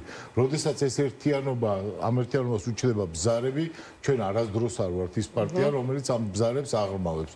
თუმცა თუ ისე გაგრძელდა, რომ ეს პოზიციები სულ უფრო და უფრო დაშორდა ერთმანეთს, ამ შემთხვევაში ტყუილად ადამიანების და საკუთარი თავის მოტყუება, მე ვფიქრობ, რომ და თუ ეს განცხადება გაკეთდება, ოფიციალური პოზიცია დაფიქსირდება, ალბათ რაღაცა უახლოეს მომავალში უნდა შეირჩეს ამისთვის დრო, თუ ჯერ კიდევ გააქვთ დალოდების საათები. 31 მარტი როცა თქვენ ახსენეთ, 31 მარტამდე იყო საუბარი იმაზე, რომ ერთიანი პოზიცია ყოფილიყო ამ პოლიტიკური პარტიების გამოქვეყნებული. სწორედ 31 მარტის აქციაზე ქალბატონ ზურაბიშვილს ან ყველანი ვდგარიყავი და ასე გამოგვეხატა ჩვენი ერთიანი პოლიტიკური პოზიცია. მაშინ გახსოვთ, რომ ეს ფორმატი შეუძლებელი გახდა სწორედ იმის გამო, რომ არ ჰქონდა ერთიანი პოზიცია და ყველაზე მეტად ვინ შეუშალა ხელი შეგიძლიათ მითხრათ, რომ აი სწორედ ერთიანი პოზიცია და ანუ იყო ასეთი სცენარი, რომ სცენაზე უნდა ასულიყავით სალომე ზურაბიშვილთან ერთად ოპოზიციური კოალიციები, ბარიერ გადალახული, ქარტიაზე ხელმომწერი იმან რომ არ ქონდა ერთიანი პოზიცია. ხო და ვინ ეწინააღმდეგებოდა თქო, თუნდაც აი ამ ფორმატით 31 მარტის აქციის გამართვას. ვინ შეუშალა ყველაზე მეტად ხელი? ვინ ცალკე არ შეუშლია ხელი, ოღონდ პოლიტიკური პარტიები გამოხატავენ თავიანთ აზრს. მაგალითად, ლელო ამბობს, რომ ახლა ჯერ ადრე არის საუბარი ადგილობრივი თვითმმართველობის არჩევნებზე, მივიღებენ თუ არა მონაწილეობას. სხვა გახარიას პოლიტიკური პარტია ამბობს, რომ პრინციპში განიხილავენ და ალბათ მიიღებენ ამ არჩევნებში მონაწილეობას. ჩვენთვის ეს არის მნიშვნელოვანი საკითხი. ამიტომ ერთიანი განცხადება შეუძლებელი გახდა. ჩვენ პოზიცია გახლავთ ის, რომ ნებისმიერი მონაწილეობა ახლა ქართული ოცნების ანუ ლელო და გახარია წავიდნენ წინააღმდეგი. ხო, ოღონდ მათ რამეს კი არ შეუშალეს ხელი, ასეთია მათი პოლიტიკური პოზიცია, რომელიც ჩემთვის პირადად არის მიუღებელი და ჩვენ ვფიქრობთ, რომ ეს არის როგორ შეუშალეს ხელი იმას, რომ მოვლენები 31 მარტის აქციაზე განვითარებული იყო იმგვარად, რაზეც თქვენ საუბრობდით, რომ ყოფილიყო ერთიანი პოზიცია დაფიქსირებული პოლიტიკური კოალიციების, თქვენ უნდა მდგარიყავით სცენაზე სალომე ზურაბიშვილთან ერთად და სალომე ზურაბიშვილს ის სიტყვა კი არ წაიკითხა, რაც წაიკითხა, არამედ საერთო განცხადება გაეცნო პოზიცია არ ქონდა ჩვენ ერთიანი და გეუბნებით რაც არის განსხვავებები. მე იმას კი არ ვამბობ, რომ ვინმეს უნდა და ტორპედირება ახლა აი ამ პლატფორმის, ან ლელოს, ან გახარიას, ან ვინმეს. უბრალოდ მათ აქვთ განსხვავებული პოზიცია, ჩვენ თulit რომ ეს არის მნიშვნელოვანი განსხვავება. თუმცა ფაქტია, რომ სალომე ზურაბიშვილმა აირჩია მათი პოზიცია. არა, არავის პოზიცია ჩემი აზრით არ აურჩევია. ის სიტყვა ყოველ შემთხვევაში არ მეტყველებს ამას. იგივე წინააღმდეგობის პლატფორმის ინიცირება არ მეტყველებს ამაზე? ანუ წინააღმდეგობის პლატფორმა, სადაც აპრიორში წინასწარვე იცოდი, რომ იყო შეუთანხმებლობა პრინციპულ საკითხებთან დაკავშირებით. ამასთან დაკავშირებით მიმდინარეობდა პოზიციური ფორმატი იყო დიდი ხნის განმავლობაში. ქალბატონო ზურაბიშვილმა იცოდა, ჩვენი პოზიცია ცხადია, იცოდა ყველა ამ პლატფორმის მონაწილე, ყველა პოლიტიკური პარტიის პოზიცია. როდესაც ეს პოზიციები გახდა შეუთავსებელი, ხოლმე ამ შემთხვევაში ამ პლატფორმამაც დაკარგა აზრი. კარგი, გაქვთ ახლა თქვენი დამოუკიდებელი პოლიტიკური გეგმები, რადგან პლატფორმაში საკუთარ თავს საკუთარი შესაძლებლობების განვითარების პერსპექტივას ვეღარ ხედავთ. ხო, ცხადია, რა თქმა უნდა, გვაქვს არც დროს არ ვერიდებით ამ პოლიტიკური გეგმების გახმოვანებას. იცით, რომ ძალიან მკაფიო არის ჩვენი მოსაზრება იმასთან დაკავშირებით, რომ კრიზისი შექმნა ქართულმა ოცნებამ, არა მხოლოდ იმით, რომ გააყალბა არჩევნები, არამედ იმით, რომ 28 ნოემბერს აშკარა ანტიევროპული გზავნილით გამოვიდა და ამით დაუპირისპირდა ქართული ხალხის სურვილებს და მათ შორის დაუპირისპირდა თავის წინასაარჩევნო პროგრამას და დაპირებებს, როდესაც ამბობდა, რომ მათი გამარჯვების შემთხვევაში ევროპული ინტეგრაცია იქნებოდა ერთ-ერთი მთავარი, რასაც გააკეთებდნენ არჩევნების შემდეგ. დღეს უკვე მივადექით იმ ვითარებას, რომ არსებობს ერთპარტიული პარლამენტი, რომ აღარ არსებობს ფუნქციური დემოკრატია საქართველოში, ადამიანები გამოდიან ქუჩაში და აპროტესტებენ ყველაფერ ამას, მაგრამ ბოლო ერთი კვირის მნიშვნელოვანი მოვლენა არის, რომ თუ აქამდე ცდილობდნენ კამოფლირებას იმ ვითარების, რომ თვითონაც არიან ევროპული ინტეგრაციის მომხრეები, ახლა არის სრულიად აშკარად თავდასხმა ევროპაზე, ევროპულ ქვეყნებზე, ევროპულ ორგანიზაციებზე, ევროპულ საბჭოზე, ევროპარლამენტზე, ცალკეულ პოლიტიკურ ლიდერებზე, რომლებიც გამოთქვამენ აზრს და მე პირდაპირ ასე ვიტყოდი, რომ ახლა მიმდინარეობს ევროპისაგან მტრის ხატის შექმნა. თითქოს და არსებობს რაღაც საერთაშორისო შეთქმულება, რომელსაც ხან Deep State დაარქმევენ და ხან გლობალური ომის პარტიას, თითქოს აი ამ ძალებს უნდა საქართველოში ორივე პოლიტიკური მხარე საუბრობს იმ საფრთხეზე, რომელიც შესაძლებელია ევროპულმა ინსტიტუტებმა საქართველოსთვის ვიზა ლიბერალიზაციის შეჩერებასთან დაკავშირებით მიიღონ. აი თქვენ როგორც ნუგზარ ციკლაური, თქვენ როგორც კოალიცია ცვლილებების ერთ-ერთი ლიდერი, რა ვიცი, როგორ უყურებთ ამ საკითხს, შესაძლებელია თუ არა, აი ამ ვითარებაში ეთანხმებით თუ არა, ემხრობით თუ არა ასეთ კაცრ არ ვიცი, რადიკალურ გადაწყვეტილებას ევროპის საბჭოს მხრიდან. შესაძლო გადაწყვეტილებას ევროპის საბჭოს მხრიდან. ევროპასთან ინტეგრაცია, რომელიც არის სამყაროს ყველაზე უფრო განვითარებული და მდიდარი ნაწილიც არის პრივილეგია ქვეყნებისათვის, მათ შორის ვიზა ლიბერალიზაციაც საქართველოს მოქალაქეებისათვის იყო პრივილეგია, თორემ ჩვენ ალბათ კარგად გვახსოვს დრო, როცა გერმანიის საელჩოსთან, სხვადასხვა საელჩოებთან უსაზღვრო რიგები იყო და ადამიანები წვალობდნენ იმისათვის, რომ ან ჯანმრთელობისათვის, ან განათლების მაინც რატომ იყო ეს პრივილეგია? ანუ ჩვენ დავიწყოთ იმით, რომ ვასრულებდით ასოცირების ხელშეკრულებას. ჩვენ ამ 30 წლის განმავლობაში არაერთ ნატოს არაერთ სამშვიდობო მისიაში მიგვიღია მონაწილეობა. 36 ჩვენი ჯარისკაცი დაიღუპა ავღანეთისა და ერაყის მისიებში. ორჯერ, სამჯერ, ოთხჯერ მეტი დასახი ჩრდა. ნაწილი იმისათვის, რომ ევროპის ნაწილი იყო შეუნდა კონდეს თავისუფალი. და ბოლოს სამი ომი გადავიტანეთ, ბატონო გზარდა, რატომ იყო ეს ჩვენთვის მაინც პრივილეგია? სამი ომი გადავიტანეთ სწორედ დამოუკიდებლობისთვის და სუვერენიტეტისთვის ბრძოლაში. საქართველოს მიიღო ეს პრივილეგია ის რომ ევროპამ ჩვენ მოგცა ვიზა ლიბერალიზაცია, რომ საქართველოს მოქალაქეები მიჩნეული იქნენ სასურველ ადამიანებად ევროპის ნებისმიერ ქვეყანაში, ის რომ ჩვენ ჩავდიოდით ქუთაისის თუ თბილისის აეროპორტიდან რაღაც 2-3 საათში ევროპის ნებისმიერ დედაქალაქში შეგვიძლია ჩაფრენა, ცხადია რომ ეს იყო ძალიან კარგი საქართველოსათვის. აი ეს კარი გააღო ქვეყანამ საქართველოს თავის დროზე და ქართულმა ხალხმა სწორედ იმ ჩამონათვალის გამო, რომელიც თქვენ ასე ზუსტად მოიყვანეთ. იმიტომ რომ ჩვენ გქონდა კონტრიბუცია იმ ბრძოლებში, რომელსაც აწარმოებდა თავისუფალი სამყარო. ჩვენ ყველანაირად ვთქვით, ქართული ხალხს არაერთ გზის გამოუხატავს თავის დამოკიდებულება მისი ევროპული მომავლის გამო, სწორედ ამიტომ იყო ეს ნაბიჯები გადადგმული, მაგრამ ის კარი, რომელიც ახლა ხალხმა გააღო, დღეს ამ კარს კეტავს ივანიშვილი.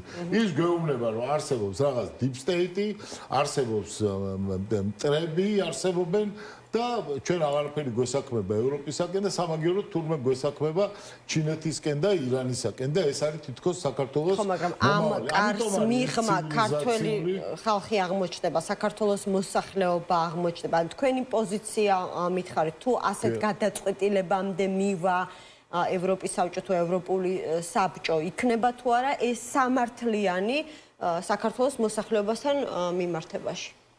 ჩვენ მივიღეთ ევროპული ვიზა და ჩვენ არ უნდა დავკარგოთ ევროპული ვიზა. ეს არის როგორც ხალხის და როცა მთავრობა არ აკეთებს ამას, ეს არის ხალხის გადასაწყვეტი უკვე მთლიანად. ამიტომ მე დიდი იმედი მაქვს, რომ არ მოხდება ქართული ოცნების მიერ ქვეყნის ინტერესების ისეთი დაზიანება, რომ საქართველოს გახდეს კეთროვანი სხვა ქვეყნების წინაშე და ჩვენ ვერ შევძლოთ იმ ევროპული მისიის შესრულება, რომელიც სხვა შორის არის მთელი ისტორიული გზა საქართველოსი და არა ბოლო 30 წელიწადში მოგონილი რაღაც პოლიტიკური ორიენტაცია. ამიტომ კი არ უნდა დავაბრალოთ სხვადასხვა ევროპულ ქვეყნებს, რომლებიც ხედავენ, როგორ იჭერენ ადამიანებს, როგორ ცემენ პატარა ბავშვებს, როგორ ყრიან ციხეში პოლიტიკურ პატივენ, როგორი დევნა მიმდინარეობს ქვეყანაში. ეს მათი ბრალი კი არ არის, რომ მცირდება შესაძლებლობა ჩვენთან ინტეგრაციის.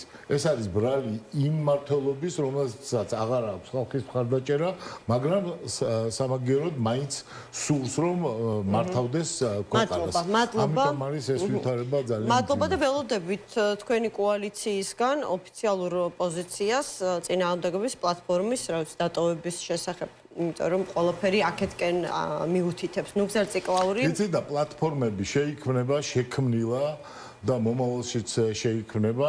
ეს რა თქმა უნდა და ყველა პოლიტიკური პარტია განიხილავს ამა თუ იმ პლატფორმაზე მონაწილეობის საკითხს, მაგრამ არსებობს ერთი თავარი პლატფორმა. ეს გახლავთ ჩვენი ქვეყნის ეროვნული ინტერესები, რომელიც გამოიხატება ევროინტეგრაციაში და რომელიც გამოიხატება იმაში, რომ ჩვენ არ უარყოთ ის გზა, რასაც ასწლეულების განმავლობაში ჩვენი ქვეყნის საუკეთესო შვილები მისდევენ. მაგრამ აი ეს ფორმატი უნდა ყოფილიყო საშუალება ყველა აი ამ მიზანის რეალიზაციის. არც სასიხარულოა და ეს, მაგრამ სადაც კი იქნება შესაძლებლობა, რომ ერთ კაფეო პოზიციაზე ჩვენ მქონდეს საერთო პოზიცია, ყველგან ვიქნებით, მაგრამ ხაზგასმით ვამბობ, იმ პირობებში, როდესაც სრულიად აშკარა ავტორიტარიზმის ტენდენციას ვხედავთ ქვეყანაში, აი ამ რაღაცა ფარსში, რომელსაც ქვია ვითომაც ადგილობრივი თვითმმართველობის არჩევნები, μονაწილეობას ვერ მივიღებთ.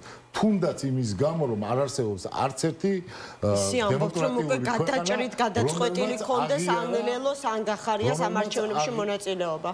არ ვიცი, მე ახლა არ ვლაპარაკობ სხვა პარტიებზე. ისინი არიან ხოლმე ეთერებში, მე უსმენ და ისინი ამბობენ, რომ შესაძლოა მათ მიიღონ მონაწილეობა ამ ტიპის არჩევნებში. ჩვენ კი ეს არის, ჩვენთვის კი ეს არის პრინციპული საკითხი. არავის არ უღიარებია გაყალბებული არჩევნები გასული წლის იმ პირობებში, როდესაც ასეთი ვითარება არის, ახლა მონაწილეობა ნებისმიერ კლოუნადაში, რომელსაც ქართული ოცნება დადგამს, ნიშნავს იმ ადამიანების სურვილების, იმ ადამიანების ბრძოლის, იმ პოლიტიკური პატიმრების თავდადების გაქარწყლებას, რომლებიც იბრძოდნენ იმისათვის, რომ საქართველოს კონდეს დემოკრატიული თავისუფალი არჩევნები და ჩვენი ქვეყანა მიდიოდეს არა რაღაც აზიური დიქტატურის გზით, არამედ ევროპული დემოკრატიის. მადლობა, ნუგზარ ციკლაურს პარტია კოალიცია ცვლილებებისთვის ერთ-ერთი ლიდერი იყო ჩვენი გადაცემის სტუმარი. ხო, ფაქტია, რომ ძალიან საინტერესოდ ვითარდება პოლიტიკური პროცესები. საპროტესტო პროცესის მიუხედავად აი ამ რაღაცა მრავალფეროვნებისა, მაინც ვერ მოხერხდა იმ მთავარი კულმინაციური, შეიძლება ითქვას, ამ ეტაპზე კულმინაციური შედეგის მიღწევა, რასაც სამოქალაქო პროტესტისა და პოლიტიკური პროტესტის, თუ კი არსებობს გამოხატულად ასეთი რაღაცა კომბინაცია, თუ ინტეგრაცია, მოდი ასე ვთქვათ, ინტეგრაცია ქვია და ვხედავთ, რომ ერთმანეთს მიყოლებით წინააღმდეგობის პლატფორმას, რომელსაც ჯერ ერთი თვეც არ შესრულებია არსებობისა, უკვე ორი მსხვილი ოპოზიციური კოალიცია ტოვებს. პაატა დავითაია, პარტია ევროპელი დემოკრატების თავმჯდომარე. მოგესალმებით, მადლობა გადაცემაში მონაწილეობისთვის. წინააღმდეგობის პლატფორმამდე ძალიან შორს არ წავალ. იყო ქარტია, მერე იყო ძლიერი კოორდინაცია, შემდეგ უკვე მერე უფრო ძლიერი კოორდინაცია, შემდეგ წინააღმდეგობის პლატფორმა. აი რაღაცა ეტაპზე მახსოვს თქვენ გარკვეული ესეთი სკეპტიციზმის გარდა გქონდეთ გულის წყვეტა, რომ რაღაცნაირად სალომე ზურაბიშვილი ცდილობდა ამ ფორმატში თავის გარშემო მხოლოდ ეგრეთ წოდებული ბარიერ გადალახული პარტიები შემოეკრიბა თითქოს სხვა პოლიტიკურ პარტიებს, მათ შორის მათ, ვინც მონაწილეობდა არჩევნებში, ხო, აი რაღაცა, არ ვიცი, სათვალავშიც მართვის არ გაყალბებულა არჩევნები და კი ბატონო, ნუ ყოველ შემთხვევაში არ იწევდა ამ ფორმატში თქვენ ეს დათქვამი გაქვთ ჩემს გადაცემაში. აი, ეხლა რა ხდება, როდესაც ისინი ტოვებენ ბარიერ გადალახულები, აი ამ ფორმატს შესაძლებელია თქვენი პოუთ თქვენი თავი ამ ფორმატში. არანაირად. კალოდნოება დიდი მადლობა შეხსენებისათვის და იმ პოზიციების, რასაც თქვენს ეთერში გავაჟღერეთ. იცით რა არის, მე ძალიან დიდი გამოცდილება მივიღე ამდენი წლების განმავლობაში საარჩევნო ბლოკების შექმნაში, მონაწილეობაში, საკოორდინაციო საბჭოებში მუშაობაში, კოორდინაციასაც უწევდი ოპოზიციას და ძალიან კარგად ვიცი, ვინ როგორ უდგება ყველა ამ თემებს რა. პირველ რიგში არ ხდება სატელევიზიო ეთერით რაღაც ფორმატის შექმნა. განცხადებების გაკეთება და მერე თქვათ გარჩევა ამ განცხადებების სატელევიზიო ეთერით. როცა რეალური საქმე გინდა გააკეთო, ჯერ დაახლოებით 2-3 თვე მუშაობ ყველა დახურულ ფორმატში, ისე რომ მედიის წარმომადგენლებმა არაფერი არ იცოდა. ემზადები ამისათვის და ისე გამოდიხარ ერთიან მოედანზე. სხვანაირად ეს არ ხდება. ქონდა ამის მცდელობა და სურვილი აგერ საუბრობდა ნუგზარ ციკლაური, მაგრამ ნუ არ გამოვიდა. იქო ერთიანი განცხადება უნდა წაიკითხა სალომე ზურაბიშვილს მის. მაგრამ ნუგზარი თქვა კონკრეტული სტრატეგიული მომენტი, როდესაც რაღაც დღესთან დაკავშირებით იყო შემოშეველი. მე ვლაპარაკობ საერთოდ ფორმატზე, ხო? უყურეთ ახლა რა ხდება კანონმა. ძალიან კარგი დასაწყისი იყო ქარტია. თქვა სიმართლე. რატომ? იმიტომ რომ მე იმის შემდეგ ბრუსელში მომიწია ვიზიტები და ყველა ამაზე საუბრობდა რა. თქვენ ახლა ინტერნეტში რო შეხვიდეთ და დაგუგლოთ, მარტო ქარტიას ამოგიგდეთ ოპოზიციის გაერთიანებასთან დაკავშირებით რა, რომ ეს იყო სერიოზული დაბიჯი და მივესალმებოდი ამას რაც იყო. ანუ ბრუსელშიც აი ასეთ ფორმატს ძალიან იმედის მომცემად უყურებდნენ, ანუ მზად იყვნენ გარკვეული მხარდაჭერა ამოეჩინათ. თქვენ რო შეხვიდეთ Google-ში და დაგუგლოთ დასაგდებს იცით ნებისმიერ პარტიაზე, თქვათ რაღაც ისტორიას, უცებ გეუბნებათ, რომ ამ პარტიამ ქარტიას მოაწერა ხელი. იმდენად მნიშვნელოვანია. ამ დღეს ევროპელები იმედგაცრუებულები არიან. პირდაპირ გეუბნებით რა. ამიტომ ამის შემდგომ დაიწყო ამის დაჩეხვა. რა ვარიანტში? ბარიერ გადასულები. ხა იმ ბარიერ გადასულმა პარტიებმა იფიქრეს, რომ ჩვენ მოვდივართ ხელისუფლებაში არ გვინდა არავინ. ხო, ვიცი ხა ფსიქოლოგიური მომენტები. იმ 4 წელში კიდევ ცალ-ცალკე ყველა გახდა პრემიერ-მინისტრი თავის გუნდში. და მე უკვე არა მევიქნე ხო ხვდებით ეს ჩვეულებრივი ამბიციური პროცესი არის რომელიც არაერთხელ მაგ ნახე და ზუსტად ვიცი რომ ძალიან ცუდად თავდება. ანუ პირადმა პოლიტიკურმა ამბიციებმა გადაიყოლა თუ სალომე ზურაბიშვილმა ვერ შეძლო მაკოორდინირებელის როლის შესრულება და ერთმანეთთან დაკავშირება ვერც პოლიტიკური კოალიციების და ვერც მათი მერე ხალხთან. ეჭვიც არ მეპარება რომ პირადმა ამბიციებმა ჯერ შიგნით და შემდგომ იგივე ქალბატონ სალომესაც ჰქონდა ის ამბიცია რომ თვითონ მის ირგვლივ ყოფილიყო ყველაფერი. ეხლა ნუ თქვა სიმართლე ხო ჩანდა ხო ჩანს მოდი ასე ვთქვა. ამიტომ დადგა ეს შედეგი, მე არც მიკვირს. ამიტომ იყო რომ ჩვენ გვერდში გვერდზე გავიწიეთ, ღია დავაფიქსირეთ პოზიცია, როგორც კი დაყოფას იწყებ, ის შედეგის მომტანი არ არის. და არც კრიტიკას არ გამიტარებია არავინ, არც ეხლა ვაკრიტიკებ. ეს მათი პოზიცია, მე გულისკევილით ვლაპარაკობ იმას იმ რეალობასთან დაკავშირებით, სადაც მოვიდა ზუსტად ვიცოდი, რომ აქ მოვიდოდით 100%-ით. აქედან გამომდინარე, რომ ხედავ ეხა იმას იმ მომენტს, რომ რაც ნაცვლად ჩანს, რომ არანაირი კოორდინაცია არ არის, ქართული ოცნება ამ მომენტით სარგებლობს და გადადის შეტევაზე. აი ეს კანონმდებლობა რაც ახლა ხდება, ეს არის შეტევაზე გადასვლა. იმიტომ რომ ზუსტად იცის რომ არავინ პასუხს არ მოთხოვს. აი არავინ. და აქედან გამომდინარე გია ხოხაშულა თქვა და ახლა გამახსენდა მისი სიტყვები რომ ჩვენო არალეგიტიმურია, არა მხოლოდ ხელისუფლება ყავს, არამედ ოპოზიციაც არალეგიტიმური ყავს. ნუ ახლა მიჭირს კომაღლე ვერ ვიტყვი იმაზე რომ ოპოზიცია არალეგიტიმურია, ოპოზიცია მოქმედებს ისე როგორც მოქმედებს ღიად. როგორ მოქმედებს? აი მე მართლა მაინტერესებს. თქვით ისე მოქმედებს და ეს არ ნიშნავს რომ მათ ლეგიტიმაცია არ აქვს. აქ პრობლემა სხვა რაღაცაშია. პრობლემა იმაშია რომ ყველა ამბიცია უნდა გადაწიოს. თუ უნდა შედეგი დაიდოს. თუ უნდა ერთიანობა იყოს. ხდებით? ეხლა უყურეთ როგორი მომენტია. ეხლა იქნება ბრძოლა თვითმმართველობის არჩევნებზე როგორ? აი ეხლა პირდაპირ გეტყვით. ზოგიერთი პარტია იტყვის რომ აი დედაზეც დაიგინება რომ ვინც წავა არჩევნებზე რა ვიცი რა ეგეთ ვარიანტი. ზოგიერთი პარტია იტყვის წავალ არჩევნებში. ზოგიერთი პარტია გააკეთებს განცხადებას რომ სანამ არ იქნება ნორმალური CSGO მე არ წავალ არჩევნებში, ხო? და არ იქნება ეს ნორმალური CSGO. როგორ გონიათ ეხლა თქვენ რომ ქართული ოცნება ზის და ფიქრობს შექმნას ისეთი ცენტრალური საარჩევნო კომისია, რომელიც ხელისუფლებას გადააბარებს. ხო, მაგრამ ეს არ იქნება, დიახ. გეტყვით, ხო? ეს არ იქნება. ესე იგი, ის ოპოზიციური პარტიები იქნება მოლოდინის რეჟიმში. მოლოდინის რეჟიმში, როდესღაც ეს რაიდის პარტიების დაეშლებათ. პირდაპირ გეუბნებით. ესე იგი, ეხლა დგება საკითხი, რომ რეალურად რა არის, რომელი თანამდებობა არის, ეხლა სწორად გამიგეთ, მე არჩევნებზე არ ვლაპარაკობ რა ამ ეტაპზე. რეალური თანამდებობა, ლეგიტიმური თანამდებობა არის თბილისის მერი, რომელიც პირდაპირ წესით ირჩევა. ხო, არ არის, რა ქვია, მაგას უკვე პრეზიდენტს პარლამენტი ირჩევს, პრემიერს პარლამენტი ირჩევს, ხო? ერთადერთი თანამდებობის პირია, რომელსაც ხალხი ირჩევს. რეალურად ხალხის სხვა ქალაქებშიც ირჩევს, რაზეა საუბარი, მაგრამ მასა ავიღოთ მოსახლეობის, აქ ყველაზე დიდია, ხო, თბილისში, ხო? თუ ოპოზიციური ერთიანობა იქნა ამ პლატფორმაზე, სიტყვა პლატფორმა და არ გვით საბჭო რადგანაც დაარქვით რა და ერთი მერობის კანდიდატი არის ეს არჩევნებს იგებს. ნუ ხო ხედავთ რომ არ განიხილავს ოპოზიცია ამ შესაძლებლობას მე არ ვლაპარაკობ ამას ერთვას რომ არჩევნებში მივდივარ არა მე ვლაპარაკობ სულას და ამ CSGO-თი უგებ არჩევნებს, ხო? თქვენ წარმოგიდგენთ რომ თბილისის ბიუჯეტი დღეს გახდეს ოპოზიციური ეს რამხელა გამარჯვება. ახლა 2 მილიარდი. ეს ამოიწევს ჩამოშლას ხელისუფლების, ხო? ესე იგი, ეხლა რა არის ხელისუფლების ამოცანა? რომ იყვნენ პოლიტიკური ლიდერები, რომელიც იტყვა რომ არჩევნებში არ მიდო, არალეგიტიმური არის.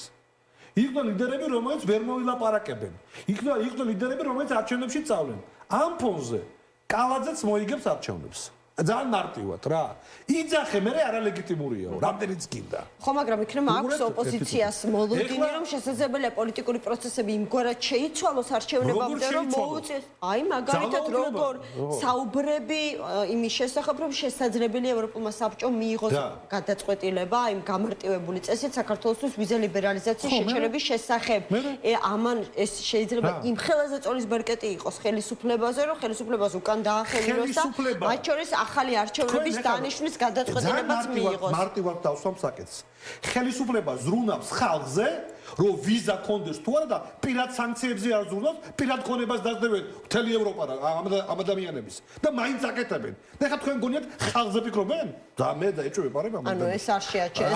ეჭვი ეპარება მაგ თემაში რა. ეს უნდა გაიგოს ყველა. არა, მესმის, მაგრამ არა პირდაპირ ასე პირდაპირ მნიშვნელობით კი არ უნდა გავიგოთ, ანუ ბუნებრივია ვიზა ლიბერალიზაციის შეწყვეტას მოყვება დიდი სოციალური მღელვარება და იმ სოციალური მღელვარებას ვეღარ როგორ არ მოყვება, ძალიან ბევრ ადამიანს შეუქმნის ეს ძალიან დიდ პრობლემას. თუ მოყვება იმ შემთხვევაში, თუ ხალხი დაინახავს, რომ არის რაღაც ერთიანობა. თუ ხალხი ამას არ დაინახავს, არ მოყვება ამას არაფერი. მოყვა გამოსვლები და დაშლიან და პოლიციი და რასაც უნდა შეიძლება აქამდე მივიდეს რატო არ მივა აქ საუბარი რაზეა იცით შენ უნდა ემზადო რატო თქვი ეს არჩევნების თემა ხო სიტყვაზე ერთიანობის კანდიდატთან დაკავშირებით თუ ეს არ არის ერთიანი თქვათ ის რომ არჩევნებში არავინ არ წავიდეს ხო ბლოკირება ეს არ ხდება არავინ არ მიდის ხო ხდებით ჩვენ ხო ხედავთ რომ არიან პოლიტიკური ძალები ვინც იძახეს მათი დღის წესრიგია რომ მე არჩევნებში მივიდოდი ესე იგი ერთიანი ბოიკოტი არ გამოდის ხო ესე იგი ვის აწყობს ეს დაშლა აწყობს მხოლოდ ხელისუფლებას ეხლა ვიძახი ჩვენ ყოველთვის რა გონიათ უბრალოდ ყოველთვის ვარ ცხვის იმედზე რატო ვარ ცხვის იმედზე ამერიკა რაღაცას იტყვის ევროპა რეზოლუცია მიიღო. აი ეხლა ტრამპი მოვა, დილას გაიხედა და საქართველოს იქნება დაკავებული. ეხლა ევროკავშირთან დაკავშირებით გახსოვთ თქვენ ახლა პირდაპირ მთელი სოფლიო იძახის რომ სანქციები გაიცა და საქართველოს სტატუსებს ვაგარა არ ჯერათ ეს მოსახლეობას, არ ჯერა ეს პოლიტიკურ პარტიებს. ქართულ ოცნებას ჯერა. ხო ხედავთ ჯერა და მოქმედებენ. ამიტომ უცებ რომ ვიზა ლიბერალიზაცია ახლა დეკემბრამდე ეს თემა ტექნიკურად შეუძლებელია. თუ დადგა, მე გეტყვით პირდაპირ მექანიზმს 15 ივნისისათვის იკრიბება შინაგან საქმეთა მინისტრები. 15 შინაგან საქმეთა მინისტრი ქვეყნებსაც დაგისახლებთ. პოლონეთი, ლიტვა, ესტონეთი. 3 შინაგან საქმეთა მინისტრი გააკეთებს ინიციირებას, რომ ტექნიკურად საქართველოს არ ასრულებს გარკვეულ არა პოლიტიკურად, არამედ ტექნიკურად.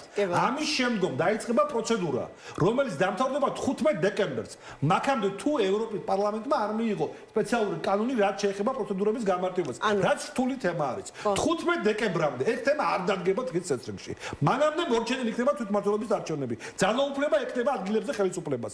და მე ქართული ოცნება ჩაგიტარებთ მარტში თვითონ საპარლამენტო არჩევნებს. და დამთავრდება. ნახეთ სვამ კითხვას. ან მარტში საპარლამენტო არჩევნებს თუმცა ჭყალებს თეორიულად ჩაატარებს ქართული ოცნება, ეს ცენტრალური საარჩევნო კომისია. მივდივართ საპარლამენტო არჩევნებზე? ხო, ამ შეკითხვას უნდა უპასუხოს ოპოზიციამ. თანმიმდევრობა როცა არ არის, ამიტომ არის ეს შედეგი. ამიტომაა რომ ქართული ოცნება იმარჯვებს. მეტი კი არაფერი. თანმიმდევრობა ნიშნავს რომ თუ იქ არ მიდიხარ, იქ როგორ მიდიხარ ამ საპარლამენტოზე. ხო განცხადება გაკეთებული რომ მოდი ეხლა დაველოდოთ ისეთ ცენტრალურ საარჩევნო კომისიას, სადაც უცხოელები იქნება დაკომპლექტებული, სადაც იქნება თანასწორი უფლებები. არ იქნება. არა. ბარიერ გადალახული პარტიები როგორ რა წესით მიდიან მაშინ არჩევნებში. ესე იგი იმ წესით რასაც ბარიერი გადალახეს, იმას აღიარებენ და ამას არ აღიარებენ. ლოგიკა არცად არ არის. იმარჯვებს ქართული ოცნება ამ ლოგიკით. აი ეგ არის მიდგომები. ამიტომ სანამ არ იქნება თანამიმდევრობა, თანამიმდევრული მიდგომა, სანამ არ იქნება ოპოზიციის ერთიანობა, მზადება ვიზა ლიბერალიზაციის გაუქმებისათვის 15 დეკემბრის შემდგომ. პირდაპირ გეუბნებით, ხო? ესე იგი მაქამდე არის თვითმმართველობა, ან ბოიკოტისათვის, ან არჩევნებისათვის, ან ერთი უნდა ერჩო, ან ორი. ცალკე თუ ერჩევს, იმარჯვებს ქართული ოცნება. ამიტომაა დარწმუნებული ბატონი კობახიძე ისაკის 64-ვე იმას მოიგებო. მართალია, მოიგებს. აი ეს არის რეალობა. კეთილი. და ბოლოს აუცილებლად მინდა კითხოთ უფრო მეტი თქვენს დღევანდელ განცხადებასთან დაკავშირებით, სადაც თქვენ საუბრობთ აფხაზეთის ეგრეთ წოდებული საგარეო საქმეთა მინისტრის განცხადებაზე, რომელიც საქართველოს ხელისუფლებას მოუწოდებს, რომ გააუქმოს კანონი ოკუპირებული ტერიტორიების შესახებ. თქვენ ამბობთ, რომ ეს მკაფიოდ მიანიშნებს იმ ზეწოლის პოლიტიკაზე, რის გატარებასაც რუსეთის სეპარატისტულ რეჟიმთან ერთად ცდილობს ქართულ სახელმწიფოზე. აი, რა დამატებითი ქმედება უნდა მოიმოქმედოს ამ ეტაპზე ქართულმა ოცნებამ, ისათვის რომ ხო აი დააფიქსიროს უფრო მკაფიოდ ხაზგასმით ერთმნიშვნელოვნად ცალსახად საკუთარი პოზიცია. პირველ რიგში მადლობა მინდა გითხრათ, რომ ამ თემას ეხებით ყოველთვის და ყოველნაირი იმის გარეშე ვიძახი, აი თქვენ გადაცემას ეს სათაურს ხაზი უნდა გაკეთდეს აფხაზეთის ინტერესების დამცველი. პირდაპირ გეუბნებით. ეს ძალიან დიდი პატივია. პირდაპირ გეუბნებით და გეტყვით რატო. საშინელი განცხადება იყო გუშინ. რას ნიშნავს ეს განცხადება? მე მაინტერესებდა, მე გავაკეთე დღეს რეაგირება. მაინტერესებდა ვინმე რეაგირებას გააკეთებდა თუ არა. მედიის გარდა არავინ. რატომ? რა გაზია საუბარი? პირველად დადგა კანონი ოკუპაციის შესახებ გაუქმების საკითხი. პირველად მოთხოვნის სახით, ჟენევის ფორმატში. დარწმუნებული ვარ, რა თქმა უნდა, საქართველოს მხარე ამაზე არ დათანხმდება, ხა მაგაზე არა ლაპარაკი. და ის საკითხი, რომ საუბარი იმ საკითხთან დაკავშირებით, რომ ძალის არ გამოყენების შემთხვევით დოკუმენტი ეს დიდი ხანია დგას, ხო? მაგრამ ამას დაემატა ეს ამას რუსული მხარე ჟენევის ფორმატში ახლა დააყენებს აფხაზებთან ერთად, ხო? ეს იქნება მათი დღის წესრიგი. რაში ჭირდებათ მათ ეს? თავარი მესიჯი არის ის, რომ მიდის სამართლებრივი ბაზის მზადება შემდგომი რუსეთის მხრიდან აფხაზეთის მიერთებით. ვთქვით, ბაზის მზადება, რომ დღეს ოკუპაციის კანონს დათმობ, ესე იგი ოკუპირებული არ არის, ხო? ვითომ არაფერი. გეტყვიან იმას, რომ ეს კანონი გვიშტიოს ხელს ეკონომიკურ ზრდაში ურთიერთობების. მორჩა. და ასე გაყიდიან, მოდი. ხო, გასაგებია, მაგრამ აი რის გაკეთება შეუძლია ამ შემთხვევაში ხელისუფლებას, ხო? ხელისუფლება თუ კი ისედაც შეუძლია სეპარატისტებსა და რუსებს ჟენევის ფორმატში, მოდი ცალმხრივად კი არა, ორი მხარე არ არსებობს, მაგრამ ცალმხრივად დააყენონ ეს საკითხი. კი, საკითხი არ გავა, მაგრამ ეს იქნება დღის წესრიგში. საკითხი დღის წესრიგში არის. აი, რას ცვლის ეს? 30 წლის განმავლობაში ჩვენ 1 სანტიმეტრით არ დავიწიეთ წინ.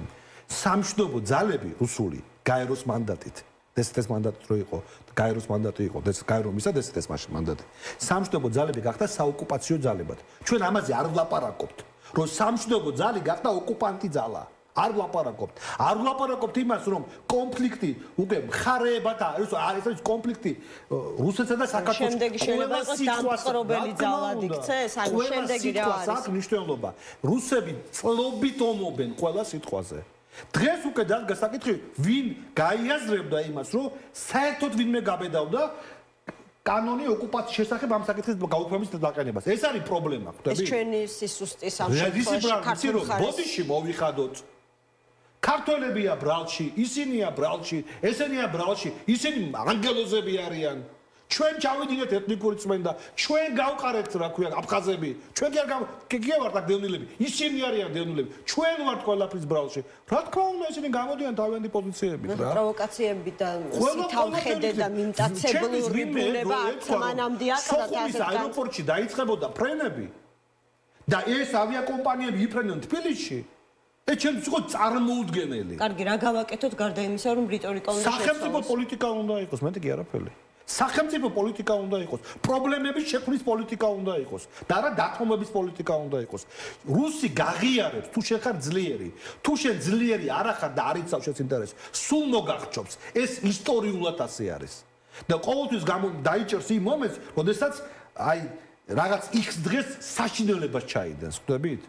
აი ეს არის ჩვენ, ამიტომ ყოველი დღე არის ომის ნაწილი. თურმე ზგონია ომი არ არის, ომი არის. ეს ჰიბრიდული ომია ყველაფერი. ეს სიტყვები ტერმინოლოგიით ჭიდაობა, ყველაფერი ომია. რომ არც ერთი შეთანხმება დაახლოებით მაქვს, არ ვიცი, ამდენია, გაეროს რეზოლუცია არის 1.36. რამდენი შეთანხმება, ვინმე კითხულობს ამას? ვინმე აპელირებს ამით? საქართველოს მხრიდან ვლაპარაკობ, რითი აპელირებენ? აპელირებენ იმიტომ, არ გავაგიზიანოთ. ეს არ არის დოკუმენტი, არ გავაგიზიანო. არის დოკუმენტი, რომელსაც მოაწერე ხელი. რუსეთმა რომელმაც მოაწერა ხელი, რომ პირველად ელცინმა მოაწერა ხელი. ვინმე ამაზე ლაპარაკობს? ელცინის მოწერილია, რომ სოხუმში ჩატარდა ეთნიკური წმენდა აფხაზების მიერ. ეს ელცინის ხელმოწერილი დოკუმენტია დსთ-ს ფორმატში. ვინმე ლაპარაკობს ამაზე? კეთილი. მადლობა გადაცემაში მონაწილეობისთვის. დავით აია, პარტია ევროპელი დემოკრატების თავმჯდომარე იყო ჩვენი გადაცემის სტუმარი. სულ ეს იყო ამ დროისთვის. გადაცემა 360 გრადუსით ეთერში დაგიბრუნდებით პარასკევს. ჩვენ ხვალაც შევხვდებით ერთმანეთს პალიტრო ნიუსის ეთერში ზუსტად 13 საათს.